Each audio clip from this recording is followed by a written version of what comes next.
Chapter 313. Early the next morning, Wuming switched the locations of the Shuoyu mansion and the Emiya mansion. As Wuming would be leaving soon, Wuming placed the Shuoyu mansion that Mei Yu was used to living in back in the Emiya mansion so that it would be convenient for the little Lolas to connect. Before Wuming restored the Shuoyu mansion, he informed Julian. "I'm going back to another parallel world.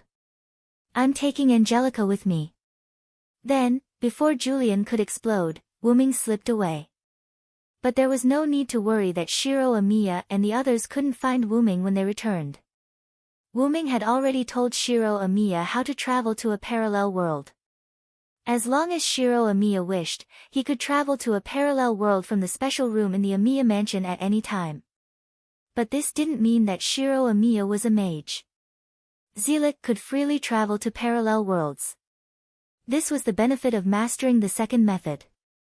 Apart from that, Zealot could also mobilize the magic power of other worlds and other operations related to parallel worlds. On the other hand, Shiro Emiya relied solely on the equipment that Wuming set up in the Emiya mansion. The two couldn't be compared at all.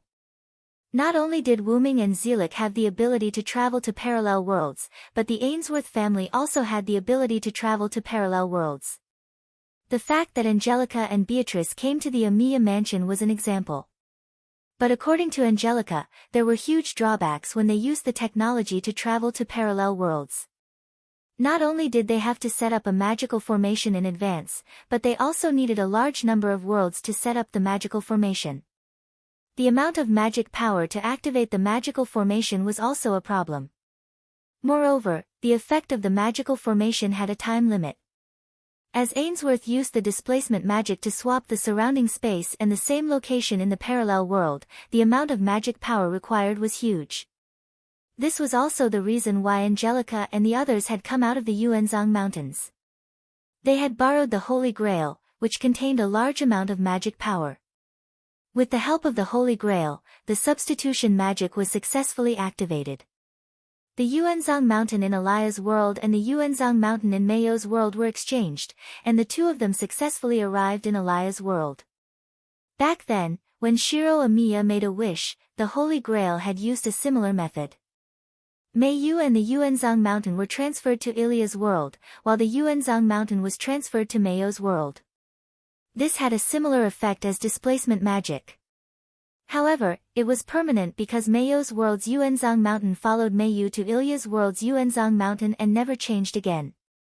Ilia's Yuanzhang Mountain had always been Meio's Yuanzhang Mountain.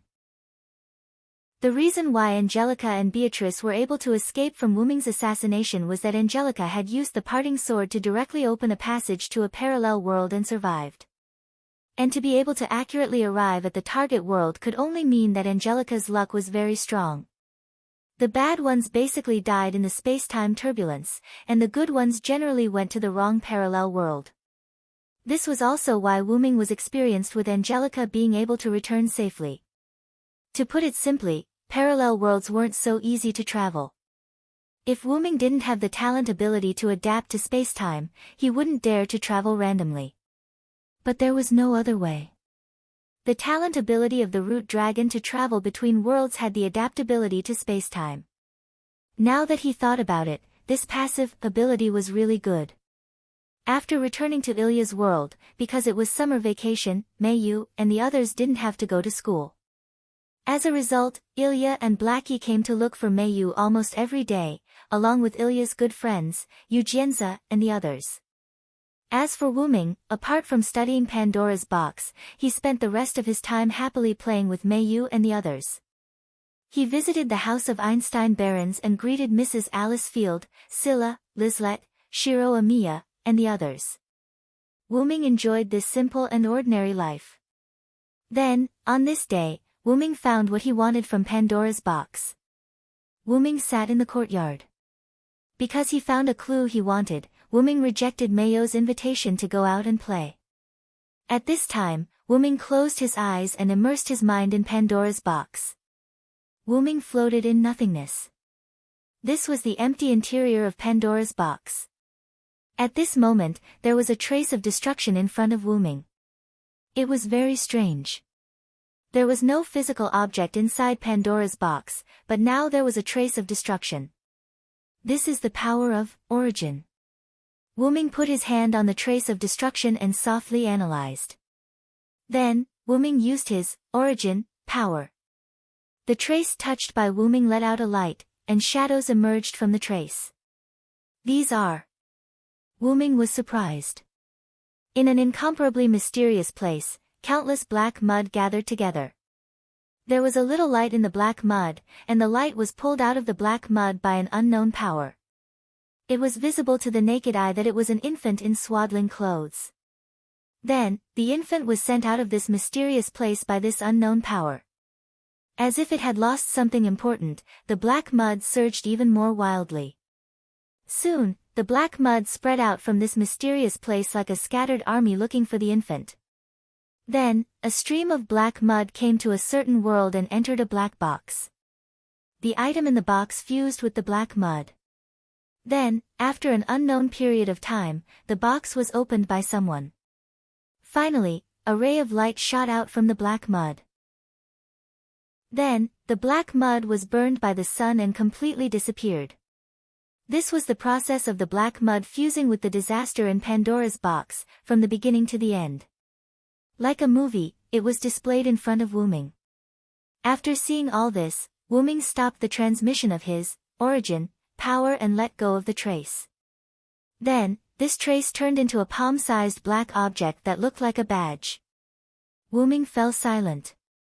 That infant was undoubtedly Wuming himself. Although he didn't know why, Wuming was very sure of it. And that mysterious place was the source. Although he couldn't see it clearly, there was no doubt about it. The light in the black mud was the hope in Pandora's box, and the one that was burned to death by the sun was Wuming's incarnation of the sun. What is the true identity of this black mud? Wuming muttered to himself in confusion. After thinking for a while, Wuming picked up the item with the black badge. In an instant, the badge attached to the back of Wuming's hand like a maggot, forming a black mark that looked like a dragon-shaped command seal. In the outside world, Wuming opened his eyes, looked at the black mark on the back of his hand, and said solemnly, "Looks like I have to leave this world as soon as possible." Chapter 314. Early the next morning, Wuming made breakfast early, used magic to keep it warm, and left the Shuayu mansion. England, Clock Tower. Outside a room at the top, a purple-black portal opened, and Wuming walked out. As if they were very familiar with each other, Wuming didn't knock on the door, but directly pushed the door open and entered. The first thing he saw was a strong old man with red eyes. After all, they were old acquaintances. Wuming sat on the sofa and spoke directly. "Did you already know that those things had merged with the disaster in Pandora's box?" Unsurprisingly, the world of Mayu was about to be destroyed because Ainsworth did something to the black mud in Pandora's box. Wuming didn't believe that Zelik, who solved the crisis of the world's destruction, didn't know about the black mud. "Yes, but it was something that was fated to be with you, so I kept it." Zelik looked at Wuming with his pair of unusually bloody red eyes. Wuming didn't want to be outdone and also used his own red eyes to meet Zelika's eyes. Although both of them had red eyes, Zelika's red eyes leaned toward blood and was quite bloody, while Wuming's red eyes leaned toward gems and were deep and mysterious. "Well, forget it, I'm not here to condemn you this time, I'm leaving." After all, the black mud wasn't a big threat to Wuming. "Are you going to find the black mud?" Although it was a question, Zelik said with a certain tone. "A piece of black mud is enough to cause the destruction of the world, I don't have to say more about the impact of the other black mud on other worlds." Wuming's fingers gently tapped on the coffee table in front of him as he said faintly. "What's more, the black mud has a lot to do with my background." Wuming thought. "I see, protecting the world is the mission of the origin dragon?" Zelik said. "In a sense, you're right." Then, Wuming stood up and was about to leave. "I can feel that the suppression is getting weaker and weaker," Zelik suddenly said. Wuming stopped in his tracks when he heard that. Ever since Wuming returned to this world, he had not communicated with the suppressive force. This was also one of the reasons why Wuming needed to rely on his own body's power to make a direct change. Wuming tried to contact Alea through the power of origin, but Alea did not reply to him. Although Gaia responded to Wuming's call, the response was intermittent, as if she was too busy. Wuming had a hunch that something bad had happened to Gaia and Alea ever since he learned that there were countless black mud going out to other worlds. Let's go look for the person who is connected to many stars and can resolve this crisis, Zelik suddenly said. You really have a bad sense of humor, kid he. Wuming turned his head and looked at Zelik with an amused gaze. Actually, the you in the other world is a clone, right? Wuming said something shocking. Although I don't understand the second method, I know that it's related to the parallel worlds. After you mastered the second method, you've already fused yourself from all the worlds, right? And now, because of the appearance of the black soil, you've learned about me and created an opportunity for me to come to this world. You want to use this to lead me onto the right path, right? Wuming crossed his arms and said calmly. Ha ha ha. As expected of the legendary life form from the big source, Zelik laughed. That's right. I can travel through parallel worlds. When I was traveling through parallel worlds, I accidentally learned about the disaster and your arrival. So, I used the second law to create a clone of myself and placed it in almost every parallel world, waiting for your arrival. Zelik laughed, not embarrassed at being exposed at all. But this also happened to save some worlds that were on the verge of destruction. However, I can't resolve the disaster in that world. The only thing I can do is to seal them in Pandora's box of that world and delay the disaster. Zelik waved his hand.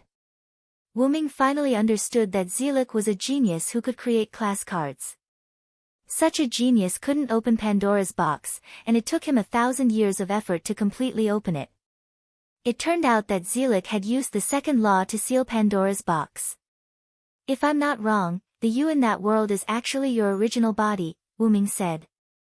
That's right. After all, I've already found you. I've also retrieved the clones in other worlds. You really have a bad taste. Wuming looked at Zelik helplessly. Ha ha ha, isn't this interesting? This old man is having a good time, Zelrich said with a big laugh. Well, in that case, you should know about that world. The world that Wuming was talking about was a world where a large amount of black soil existed. It was the world that Wuming was guided to by the dragon-shaped black command spell in his hand. This dragon-shaped black command spell was actually a signal transmitter that could help Wuming find other worlds where the black soil existed. However, this command spell could also allow the black soil in other worlds to find Wuming. It was also because of this that Wuming chose to leave this world as soon as possible. Of course. I can no longer enter the world with the most black soil. It has completely surrounded the periphery of the world. That's why I chose your help. I can't do anything anymore. Zelik said. However, if it's a small portion of the black soil that invades, I can still resist it. Go in peace. Zelik smiled. I feel like you're implying something. Wuming complained. Didn't you come here to ask me to protect your sister and the others? I'll agree. You make it sound like I'm begging you. Wuming turned his head, opened the door, and left. Zelik looked at the door and fell into deep thought. After a moment, Zelik spoke. Where's the origin dragon? He returned to the Shuayu mansion through the teleportation portal. At this moment, Meiyu was sitting on the sofa in a daze, while Angelica was standing beside Meiyu in a maid outfit. Brother Wuming. When Meiyu saw Wuming, she jogged over and hugged Wuming. What's wrong? Why are you so excited? I didn't leave without saying goodbye. Wuming smiled and patted Meiyo's little head. Meiyu lay in Wuming's arms without saying anything. Master Wuming, Meiyu hasn't eaten breakfast yet. Angelica bowed slightly and said. Really, how can you not eat? Wuming pinched Meiyo's little nose. Brother Wuming isn't here. I don't have an appetite. Meiyu blushed as if she was not used to this kind of pampering. Let's go eat together. Chapter 3:15. Then, Wuming proposed to bring Mei Yu to the amusement park. Moreover, it was only the two of them. This made Mei Yu extremely happy. Although it was not bad to be with Ilya and the others, it was still better to have brother Wuming all to herself. This was not selfish. Every sister would want to be alone with the brother they liked. It was human nature. For the entire day, Wuming played with Mei Yu. On the streets at night, Wuming held Mei Yu's hand as they walked toward their home. "Mei Yu, I'm leaving tonight," Wuming suddenly said. After saying that, Wuming easily felt Mei Yu's body tremble. However, Mei Yu instantly adjusted her body's condition in an attempt to prevent Wuming from noticing. However, Mei Yu also knew that how could Wuming not notice? "I'm sorry, brother Wuming. I'm still a little." Mei Yu lowered her head. She did not dare to look at Wuming. "You little idiot. I've told you many times. Don't apologize."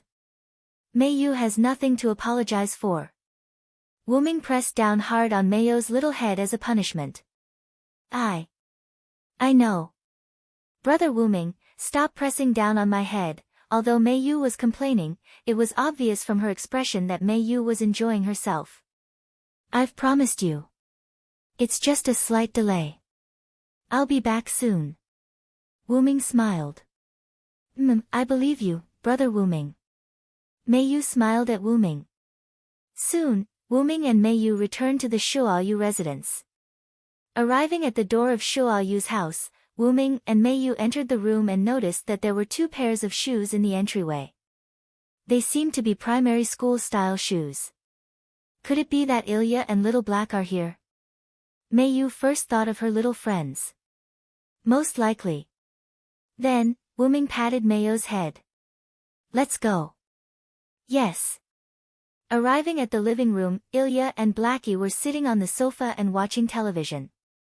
There were 2 cups of drinks on the coffee table in front of them. Angelica was standing at the side. Needless to say, the drinks must have been prepared by Angelica. It had to be said that Angelica was becoming more and more like a mature maid. Her use of displacement magic had reached perfection and was of great help to the maid's work. "Ilya. Little Black."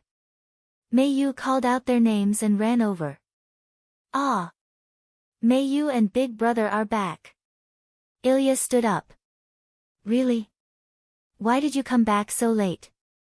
"I was bored to death." Seeing that Wuming and Mei Yu had arrived, Little Black instantly laid down on the sofa in an unsightly posture and spoke in a half-helpless and half-coquettish manner. Angelica bowed and reported to Wuming, "Lord Wuming, Miss Ilya and Miss Chloe have been here for some time. Thus, when you weren't here, I took the liberty to prepare drinks for them and let them watch television to pass the time. Thank you for your hard work, Angelica. You can go and rest first." Wuming waved his hand at Angelica. "Yes." With that, Angelica left the living room. Then, Wuming looked at Ilya and Little Black. "Why are you two here? Did something happen? Why? Big Brother doesn't welcome us? How sad. After all, I was once a member of this family." Little Black teased Wuming. "That. Big Brother, because Little Black and I were worried that you would leave without saying goodbye, so." Ilya's face was a little red. "That's why Ilya excitedly pulled me and jogged all the way here." Little Black waved his hand and looked at Ilya helplessly. This is all Little Black's fault. Who asked you to keep saying that Big Brother would leave without saying goodbye?" Ilya was so agitated that her face was flushed red. She pounced on Little Black helplessly and started punishing Little Black. Of course, it was just scratching his armpit. Wait a minute. What do you mean it's my fault? Didn't you also want to see Big Brother? However, how could Little Black just sit there and wait for death? He flipped his hand and subdued Ilya. Damn it, I won't yield," Ilya said unyieldingly. Seeing this scene, Wuming and Mei Yu broke out in a cold sweat awkwardly. Mayu did it because she also had the same thought. Wuming did it because he indeed had the same thought. Alright. Stop fooling around. Since you're here, there's no harm in telling you when I'm leaving. I'm preparing to leave tonight. Hearing Wuming say this, Ilya and Little Black stopped fooling around. Is it that urgent, big brother? Little Black was a little surprised. After all, there's an accident. I have to leave this world as soon as possible, Wuming said solemnly. Big brother, are you alright? Ilya looked at Wuming worriedly. Don't worry. It's just a little trouble. It won't get in the way. Wuming patted Ilya's head to console her.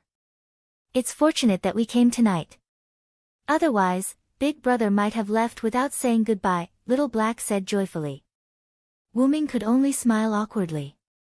But, Big Brother left too suddenly. I don't have any gifts for Big Brother. Ilya touched her trouser pocket a little anxiously. There's no need. It's not like I'm not coming back. I'll solve the problem as soon as possible and come back as soon as possible. Wuming expressed that there was no need to give her any gifts. He made it seem as though he would never see her again. Hey Ilya, you can't do it. It's just a gift. Watch me. Little Black looked at Ilya proudly. Then, she jumped into Wuming's arms and kissed Wuming's left cheek lightly. This prank kiss caused Wuming to freeze awkwardly on the spot. Then, Wuming smiled silently. Isn't this better? Turning around, Little Black smiled and looked at Ilya and Mayu, who were dumbfounded and blushing. You, what are you doing? Ilya shouted in panic. Although Mayu didn't say anything, her blushing face and lowered head showed that Mayu's heart wasn't calm.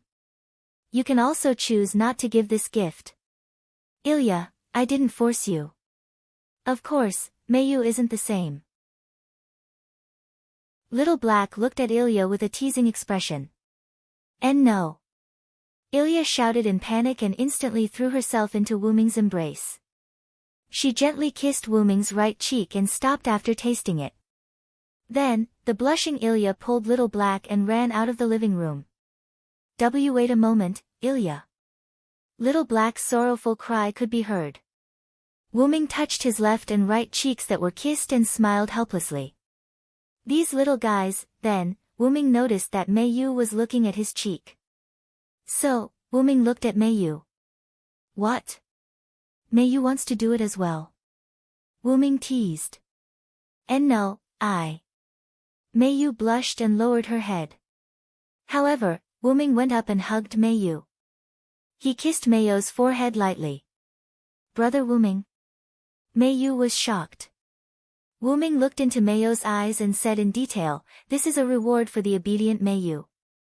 I'm very glad that Mayu can become my little sister and bring me joy. Mayu was very touched. She leaned into Wuming's arms with a blissful expression. Me too. I'm very happy to be Brother Wuming's little sister. Chapter 316. After having dinner with the three Lolas and playing for a while, Wuming arranged for them to sleep. At night, Wuming stood alone on the roof, looking at the moon in the distance. Usually, someone will come looking for me at this time, Wuming said without turning his head. Don't you think so, Gil? As the golden particles appeared, young Gil appeared beside Wuming. Are we leaving, teacher? Young Gil smiled gently. Yes, I feel it. Those things are coming. If we don't leave now, we'll be in trouble. Wuming was, of course, referring to the high-density black fog, hereinafter referred to as the black mud. Ever since the black dragon-shaped command charm appeared in Wuming's hand, Wuming vaguely felt that the black mud was moving toward the world he was currently in. Wuming was not afraid, but Wuming could not and would not allow the black mud to affect Mayu and the others' daily lives. Seriously, do you want to come with me? Wuming looked at young Gil. Although young Gil had been missing for the past few days, young Gil had more or less learned about the black mud. After knowing that Wuming could trace the other worlds where the black mud was, young Gil suggested that he should go with him. Of course. Don't forget, you used to take me to other places to play. Gil smiled. Wuming could not help but recall what happened in Uruk. Although the Gil in front of him was not the Gilgamesh Wuming met, Wuming's experience in each parallel world was the same. In other words, young Gil also had the experience of playing with Wuming. But Wuming estimated that the adult version of Gilgamesh in this world had different adult memories from the Queen Gilgamesh Wuming knew. After all, a man and a woman, their experiences were similar, but they could never be the same. Ah, you were very likable when you were a child. Wuming recalled and looked at the moon. Well, I also have a headache about what I looked like when I grew up. Why did I become like that? Young Gil looked distressed and looked at Wuming helplessly. Maybe this is the king, my best disciple. I think so too, my only teacher. The night continued to deepen, the moon emitted soft and bright moonlight, shining on the master and disciple. The next day, Mayu got up early. Mayu walked to Ilya and Blacka's room to take a look. Ilya and Xiao Hei shouldn't be up yet. After that, Mayu went to the kitchen and began to prepare breakfast. If it's Brother Wuming. He should have left by now. Mayu was making breakfast absent-mindedly. After making breakfast, Mayu knocked on Ilya and Xiao Hei's door and woke them up. Then, Mayu put the breakfast on the table. When the last plate was placed, Mayu found a card on the table, which was the style of a class card.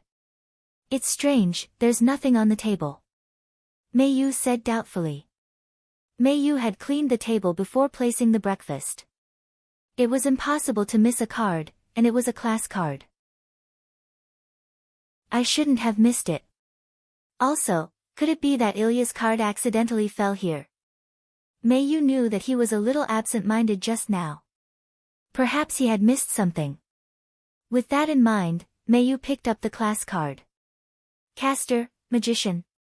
Mayu looked at the card that depicted a magician wearing a magician's robe, holding a magic book and a staff, and read the words on the card. Ha! However, after reading the rank of the card, the caster, magician, rank card actually emitted a golden light, and the whole card was dyed in gold. This is what the teacher left for you. Suddenly, a child's voice came. Mayu quickly turned around and looked at the owner of the child's voice. Gilgamesh. Mayu was a little surprised. That's right, it was young Gil. Now, young Gil was sitting on a dining chair, holding a wine glass in his hand, and taking a sip. Because Wuming needed to go back to the route, so Wuming asked young Gil to wait for him here. When Wuming went to the target world, he would summon young Gil. You disappeared for a few days, why did you appear after Brother Wuming left? Mayu asked warily. No matter what, the other party was the most ancient king, the hero King Gilgamesh.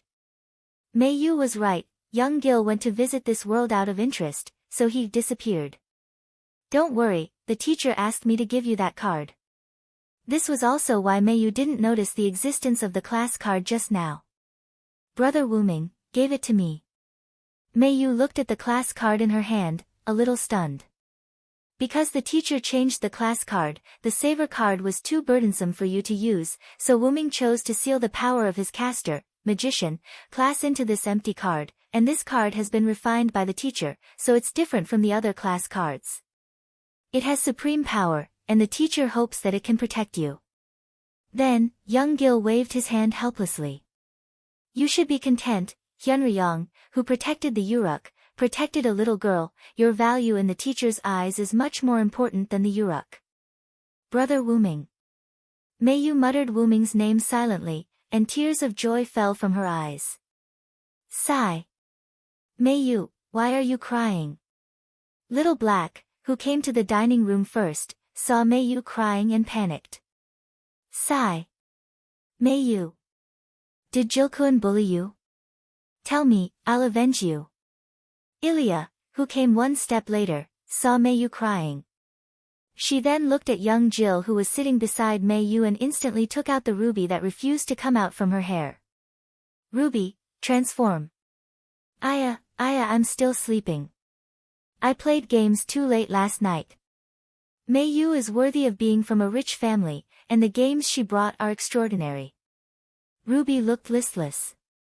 This is not caused by me. Young Gil waved his hand helplessly, and casually took a sip of the wine in the glass. Sapphire came out from behind Ilya and looked at Mayu. What's the matter, Lord Mayu? Because there was no need to hide, Sapphire did not continue to hide in Mayu's hair. No, it's nothing, I'm just too happy. Mayu turned around. Although she was crying, Mayu showed an extremely happy smile. Sigh. Ilya, Little Black, Ruby, and Sapphire were dumbfounded. Seriously? Young Gil complained, and turned into golden particles and disappeared from the dining room. Teacher really has an ill-fated relationship. Chapter 3:17. Inside the root of origin, the gigantic body of the root of origin moved slightly. The dragon opened its ruby-like eyes, and through those eyes, one could see that the owner of those eyes was still a little confused. That was a sign of a delayed spirit conversion. Soon, the dragon's spirit was completely awake. Is it back? Wuming muttered to himself. Because Wuming did not intend to use a servant's clone to go to the target world, Wuming removed his servant's clone, and prepared to use his main body to go to the target world. Wuming looked at his dragon claw, which was engraved with a black incantation similar to a dragon's. As expected, this incantation followed me. Wuming was worried that the incantation would not appear on his main body, but it seemed that his worries were unfounded. Then, Wuming looked at the sparse black mist around him, and a hint of displeasure appeared in his huge dragon eyes. Roar! Wuming opened his huge dragon mouth, and countless bolts of lightning containing the power of origin shot out, instantly destroying all the black mud in Wuming's vision. Just looking at it makes me unhappy, Wuming said in disdain. At that moment, the incantation on Wuming's dragon claw began to glow. The black light was like a sign of death, illuminating Wuming's huge dragon eyes. What's this? Wuming felt as if he was facing a great enemy. Wuming could more or less guess what had happened. Because Wuming came in when there was still a trace of black mud left inside the root of origin, the black mud acted like social animals, contacting countless of their own kind to surround Wuming. Coupled with the black incantation on Wuming's hand, the black mud that came to surround Wuming acted like a signal transmitter, and the black mud knew exactly where Wuming was. Perhaps the black mud was wreaking havoc outside the root of origin by now. That's good, it saves me the trouble of looking for you. Wuming's dragon eyes flashed with a hint of coldness. The reason why the origin dragon was called the origin dragon was because it could only unleash its full strength in the origin dragon. It could only be said that it was fortunate that the black mud did not have intelligence and did not know how to protect its source. If Wuming had come to the root with a lot of black mud, Wuming would have had no choice but to run. After all, the black mud could also use origin power. The other origins were chaotic, but this one was filled with gentleness. Wuming sat on the platform at the center of the root of origin and mobilized all of his origin power. In an instant, the boundless root of origin seemed to come alive and became chaotic. However, there were some sparks in the chaos. In an instant, countless black mud poured in from unknown directions, accumulating more and more. At this time, countless bolts of divine lightning burst out from the origin's chaos and destroyed all of the black mud. The newly arrived black mud also subconsciously used origin power. However, as the saying went, 2 fists cannot fight 4 hands. Wuming, who was in the dominant position, constantly destroyed the black mud.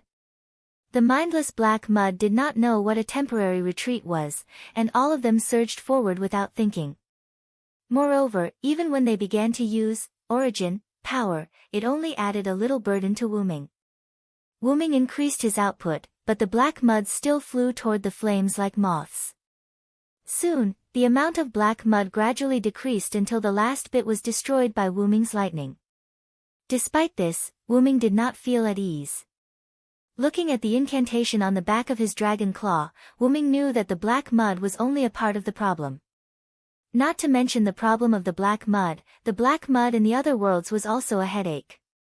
If they coexisted with the ambitious fellows in the other worlds and received the power of origin, power, not to mention reaching the great origin, no one would be able to stop them from doing evil. However, Wuming could not casually go out to deal with the great origin. If the black mud invaded when Wuming went out, Wuming would not even have a place to cry. Although it seemed that Wuming dealt with the invading black mud very easily, Wuming mainly relied on his origin, power. If the black mud were to stay inside the great origin and Wuming attacked, Wuming would die like the black mud without even knowing how he died. Of course, Wuming would not be a suicide squad like the black mud. Wuming could still retreat. If that's the case, then I can only. Wuming's eyes flashed as he spoke. After a while, after half a day of work, Wuming raised his huge dragon claw and wiped the non-existent sweat. It's done. Now, it was visible to the naked eye that the great origin's interior was covered with a layer of membrane. In addition, Wuming's dragon body was covered with countless golden runes. The membrane was a protective measure that Wuming made to prevent the black mud from invading the great origin again. It was a membrane filled with origin, power. The golden runes were an automatic technique that Wuming set up. Wuming decided to use his servant's method to go to the target world. When the black mud began to invade the great origin, the membrane would temporarily block it. After all, the black mud also had origin, power. Although it could not be broken through instantly, it was enough to block it for a while. And while the black mud was blocked, the automatic technique that Wuming set up would be activated. Like a programmed automaton, Wuming's main body would automatically start to use origin, power to deal with the black mud, and it would also automatically repair the damage to the membrane. Even if it did not work, Wuming could still contact his servant's clone and let his consciousness return to his main body. Although he could also split his consciousness, it would cause considerable damage to the mind, and in the long run, he might develop a split personality. Therefore, Wuming did not choose to split his consciousness. Everything is ready. Let's go to the new world. With that, Wuming slowly lay down and closed his eyes. The golden light split from Wuming's body, and just like when he changed classes, a space-time wormhole appeared, and the golden light flew in. And Wuming's main body fell into a deep sleep. A certain parallel world, 1994, Winterwood City, Japan. Near Winterwood City, inside the Great Origin Cave, where the Great Holy Grail was. A magic circle was automatically drawn in the Great Holy Grail's Great Origin Cave. As the drawing was completed, the Great Holy Grail's magic power was injected, and the magic circle lit up. A man wearing a pitch-black raincoat and an old-fashioned European-style black top hat stood in the center of the magic circle. The figure moved his legs in pitch-black leather shoes and walked out of the magic circle. Then, he exclaimed, "This is the Great Origin Cave." Chapter 318. Job level, Saver real name, Wuming Master, none attribute, lawful, good, ability points, strength, A, uncertain, durability, A, uncertain, agility, A, uncertain, magic power, A, uncertain, luck, A, uncertain, relic, A, uncertain, job level skills, origin energy EX, born from the origin, mastered the method of using the origin energy. Evil Nemesis EX, Savior, Saver, is righteous. Once identified by the Savior, Wuming, as the evil party and their actions have affected the world, they will be attacked by the world's energy of the same level. The degree of the attack is enough to kill and cause fatal effects. Old skills, Uncertain EX, has the ability to change one's job level and attributes at will. This is the convenience of being in the origin. Miracle, has the ability to use relics that do not belong to the current job level. These relics are not assigned to the current job level. Relic, Divine Sword of Salvation, Excalibur, level, EX type, Divine Sword of Salvation distance. Maximum catch. It has the same name as the Sword of the Lake and it has the same appearance as the Sword of the Lake. It is the amalgamation of the Manchala Formation. It can be broken down into the Manchala Formation. There are countless god relics in it. The divine sword has the power to save the world. It can release the lightning of salvation and the light of salvation.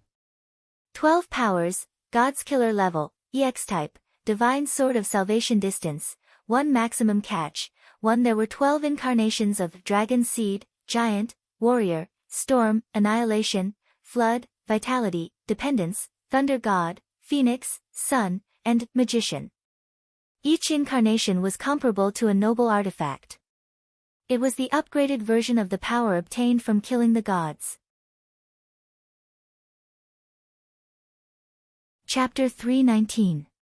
It's Winterwood City, and I was directly summoned by the Great Holy Grail. Wu Ming looked at the surroundings and said thoughtfully. That's right, this man wearing a black leather jacket, black leather shoes, and a black top hat was Wu Ming. The reason why Wu Ming was dressed like this was because Wu Ming's current class was assassin. Is my real name Jack the Ripper? Or is it an accident? Wu Ming felt his own power and said helplessly. After all, the class selection this time was automatically chosen by the Great Holy Grail. For Wu Ming, although it didn't mean that it didn't matter what class he was, Wu Ming wouldn't be troubled by the fact that he was an assassin. In Wu Ming's view, every class had its own benefits, even the weakest assassin had its own benefits. Although my combat ability is weakened, it's still good to have my aura blocked. After all, I'm here to investigate, not to attack. With that, Wu Ming walked out of the Great Hollow of Winterwood City. Even if it was a parallel world, the structure of the Great Hollow of Yuanzhang Mountain was still the same. However, this world was quite strange. Isn't it a little too peaceful? Wu Ming stood on a high ground and looked at Winterwood City. At this moment, Winterwood City was peaceful. With Wu Ming's eyesight, although he was an assassin, he could still see the scenery of Winterwood City. At this moment, people were coming and going in Winterwood City. Shops were open as usual, people were rushing about as usual, and students were attending classes as usual. It was very peaceful. Wu Ming looked at the black dragon-shaped command seal on his hand and frowned. The seal is also useless, as if there's no black mud in this world. Then, Wu Ming turned his head. If I have to say something, it's only because this Great Holy Grail contains a large amount of black mud. However, this black mud doesn't possess the power of source.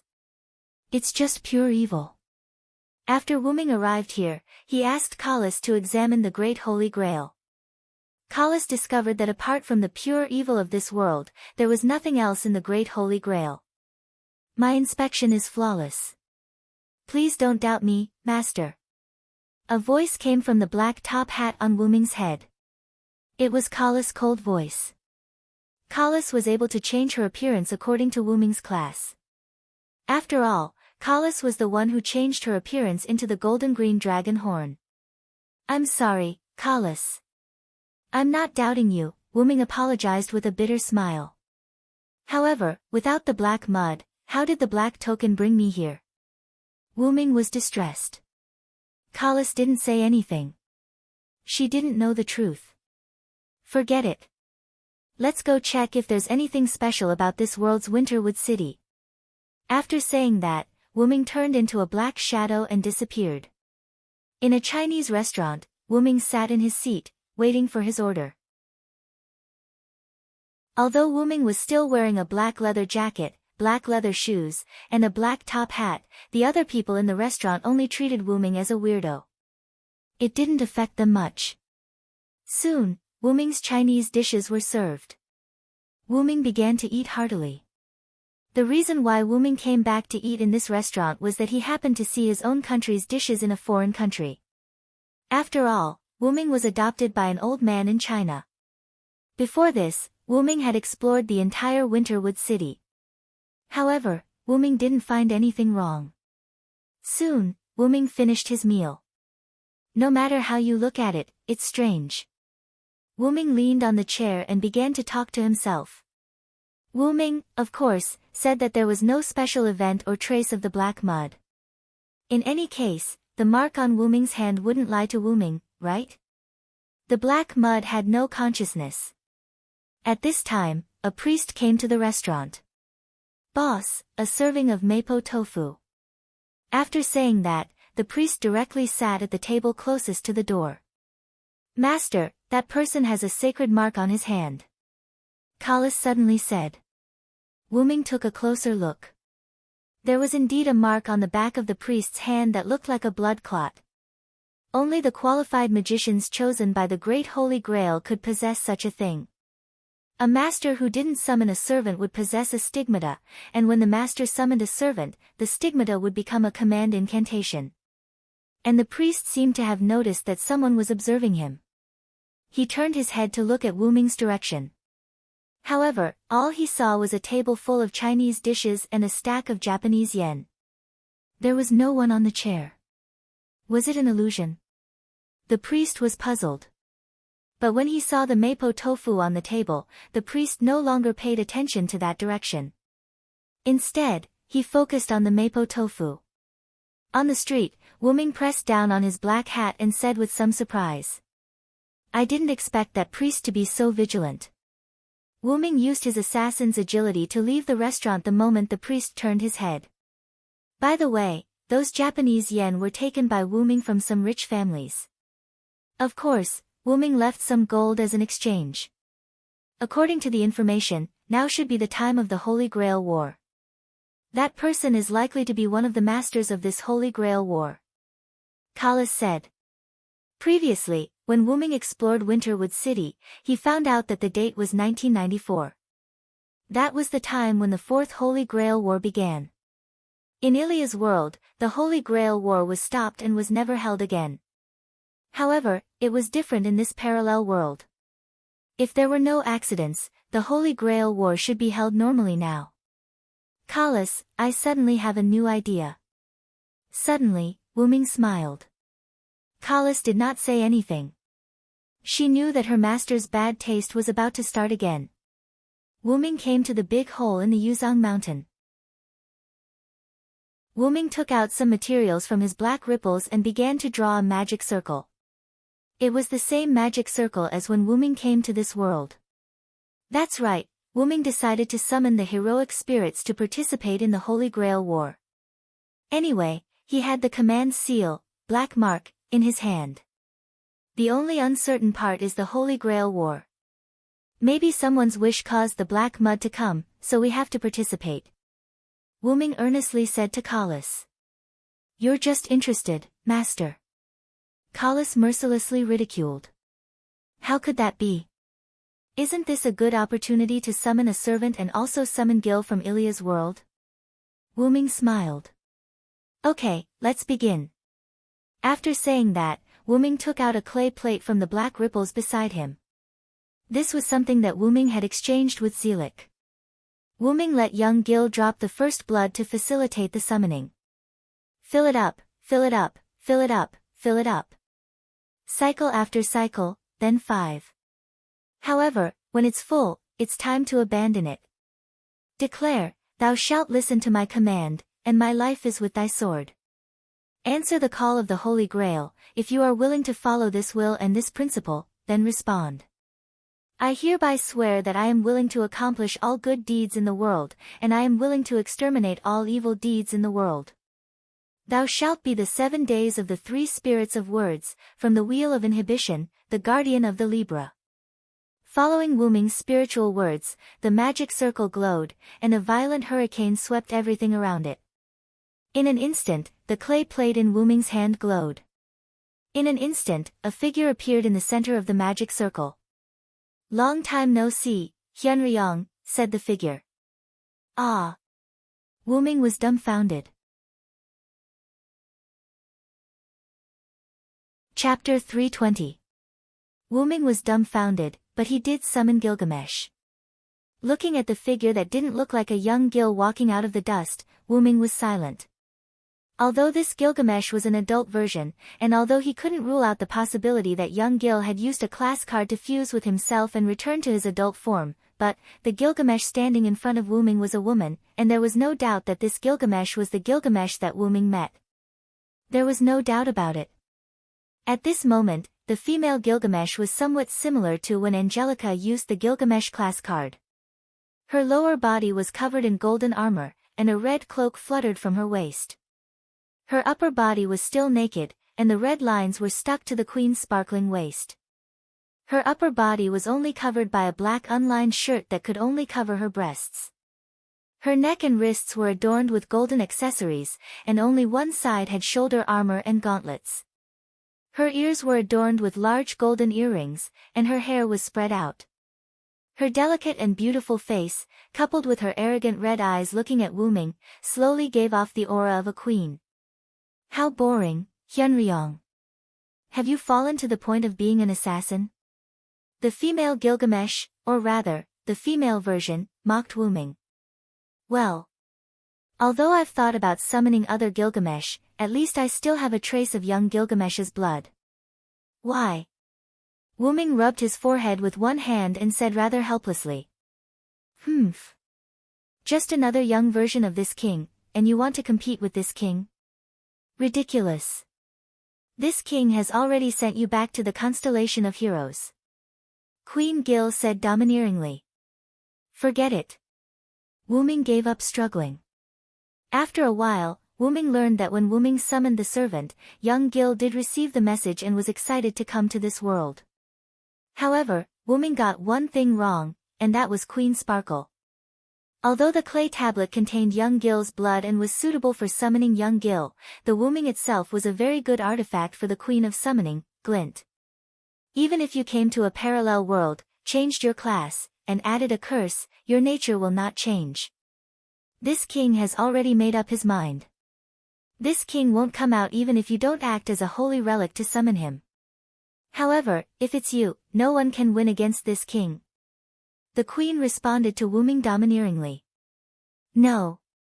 As expected of my direct disciple. Ahaha. Wuming laughed awkwardly. However, compared to Queen Sparkle or the adult version of Gilgamesh, the young Gil or the old version, the returned king, of Gilgamesh was easier to get along with. The adult version of Gilgamesh's personality was a bit bad. A minute of silence for the poor Gil. Since I've already summoned you, that's it. I originally wanted to summon Gil who possessed a class card, but now it seems that you and I have formed a contract. Feeling that his magic was connected to Queen Sparkle and was supplying her, Wuming felt helpless. Fortunately, my assassin class isn't considered orthodox. Otherwise, I wouldn't be able to pay for your magic consumption. As the top heroic spirit existence, Gilgamesh's consumption was naturally huge. If an assassin were to supply Queen Sparkle with magic, wouldn't it be draining her magic and sending her back to the heroic spirit palace? It's your honor to be able to let this king come, Hyunryong. Even if you are this king's teacher, you should be proud. Queen Sparkle said proudly, her small face was shining with unusual happiness. Didn't you say that you snatched it? Of course, Wuming didn't say this sentence. After all, he knew his own disciple. If he said that, Queen Sparkle would be angry again. Gil, you should understand the current situation. Wuming cleaned up the traces on the scene. After all, summoning a servant here couldn't be seen by others. In any case, he had to respect the rules of the Holy Grail War. Even if it's you, you should call this king, king. But seeing that you are this king's teacher's clone, this king allows you to call this king by his name. Queen Sparkle's face was arrogant. She looked at Wuming with a, you can be proud, look. That's why it's hard to get along with Jill when she's at her peak, Wuming sighed helplessly. This king has learned the specific situation from another young version of this king. It's about some black mud. With this king here, Hyunryong, you just have to lie down obediently. Wuming didn't say anything about the arrogant Queen Sparkle.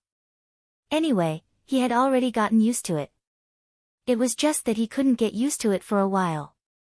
Now that the black mud hasn't appeared, I suspect that someone used the Great Holy Grail, so I decided to participate in this Holy Grail War. This is also the reason why I summoned you. After all, in order to become a master, one must summon a servant. Therefore, Wuming chose to summon young Gil and used the black dragon-shaped mark on his hand as a command spell. If he encountered the other 7 servants and masters, he could just say that he was an extra cheater. As a result, Wuming really became a master and occupied a spot. In fact, Wuming was worried about whether he would also occupy a spot. After all, he was summoned using the Great Holy Grail ritual. With the Holy Grail's nature, who knows if there would be any accidents?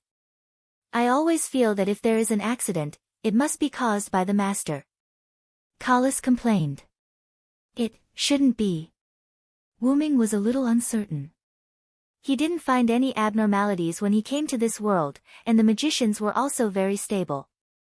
Strictly speaking, he was the abnormal one. Well, since you're already involved, then let's go through with it. Wuming smiled, but this smile was particularly gloomy. Kalas, I haven't seen you for a long time. At this time, Queen Blink heard Kalas's voice and greeted Wuming's top hat. I'm deeply honored, Hero King. Kalas said very politely. After all, Kalas was not Wuming. Towards a great king, Kalas was still very respectful. Well, now I have to find a place to stay, so it's convenient for the next action. Wuming said and began to walk toward the big hole. Then you do well, Hyunryong. This king will be here waiting for your good news. Queen Blink said, turned into golden particles and disappeared. This was the spiritual form of a servant. Not only Gilgamesh could do it, but also Wuming could do it. After all, Wuming was now in the state of a servant transformed by the Great Holy Grail. Then you stay here first, I'll go to Winterwood City to buy a house. Wuming waved his hand. As Wuming moved toward the downtown of Winterwood City, Kalas' voice came from Wuming's head. I always feel that the future is worrying. Chapter 321. At night, Wuming brought Gilgamesh to a house. Located in the center of the bustling Winterwood City, it was a nice small villa with a courtyard. This was a place where residents were going abroad. Because they were in a hurry to go abroad, they didn't pack anything. The owner of the house left in a hurry with his suitcase. With Gilgamesh's temper, Wuming would definitely say, how can a place where civilians live bear the arrival of this king? Therefore, Wuming quickly found someone to decorate it during the day and bought some high-end furniture. This time, he went to the Yuanzang mountain cave to pick up Gilgamesh. You made this king wait for so long. Do you know your crime, Hyunryong? Gilgamesh stared at Wuming unhappily. Well, when you get home, be obedient, or I'll starve you. Wuming warned Gilgamesh. Humph. You really dare to say that, Hyunryong. Why aren't you hurrying to cook for this prince? Don't make this king wait for too long. With that, Gilgamesh swung his beautiful long hair, left Wuming, and walked straight into the small villa. Wuming shrugged helplessly, then walked in and began to cook with the ingredients he bought before. At the table, Gilgamesh gracefully tasted red wine and enjoyed the sumptuous dishes prepared by Wuming. Hyunryong, the food you make is delicious. Gilgamesh took another sip of red wine and praised. It's good that you are satisfied. By the way, Gil, do you have any wish to make for the Holy Grail? Hey, it's just the Holy Grail. It's mine to begin with. I only joined the Holy Grail war to take back what belongs to me, Gilgamesh responded to Wuming's words domineeringly. Yes, Gil is the best, Wuming said perfunctorily. What do you mean by that? Are you patronizing this king? Gilgamesh looked at Wuming with dissatisfaction. Then what about you, Hyunryong? If it weren't for the black mud, would you have chosen to participate in the Holy Grail war? If it's me, I probably won't, Wuming said after thinking for a while. After all, I already have a Holy Grail. Moreover, the Holy Grail that I want to fulfill will not be able to fulfill my wish. Wuming smiled indifferently. After hearing Wuming's words, Gilgamesh scoffed at the Holy Grail's wish. That's true. That Holy Grail is said to be an omnipotent wishing machine, but in reality, it's not omnipotent at all. It wouldn't be an exaggeration to say that it's a fake.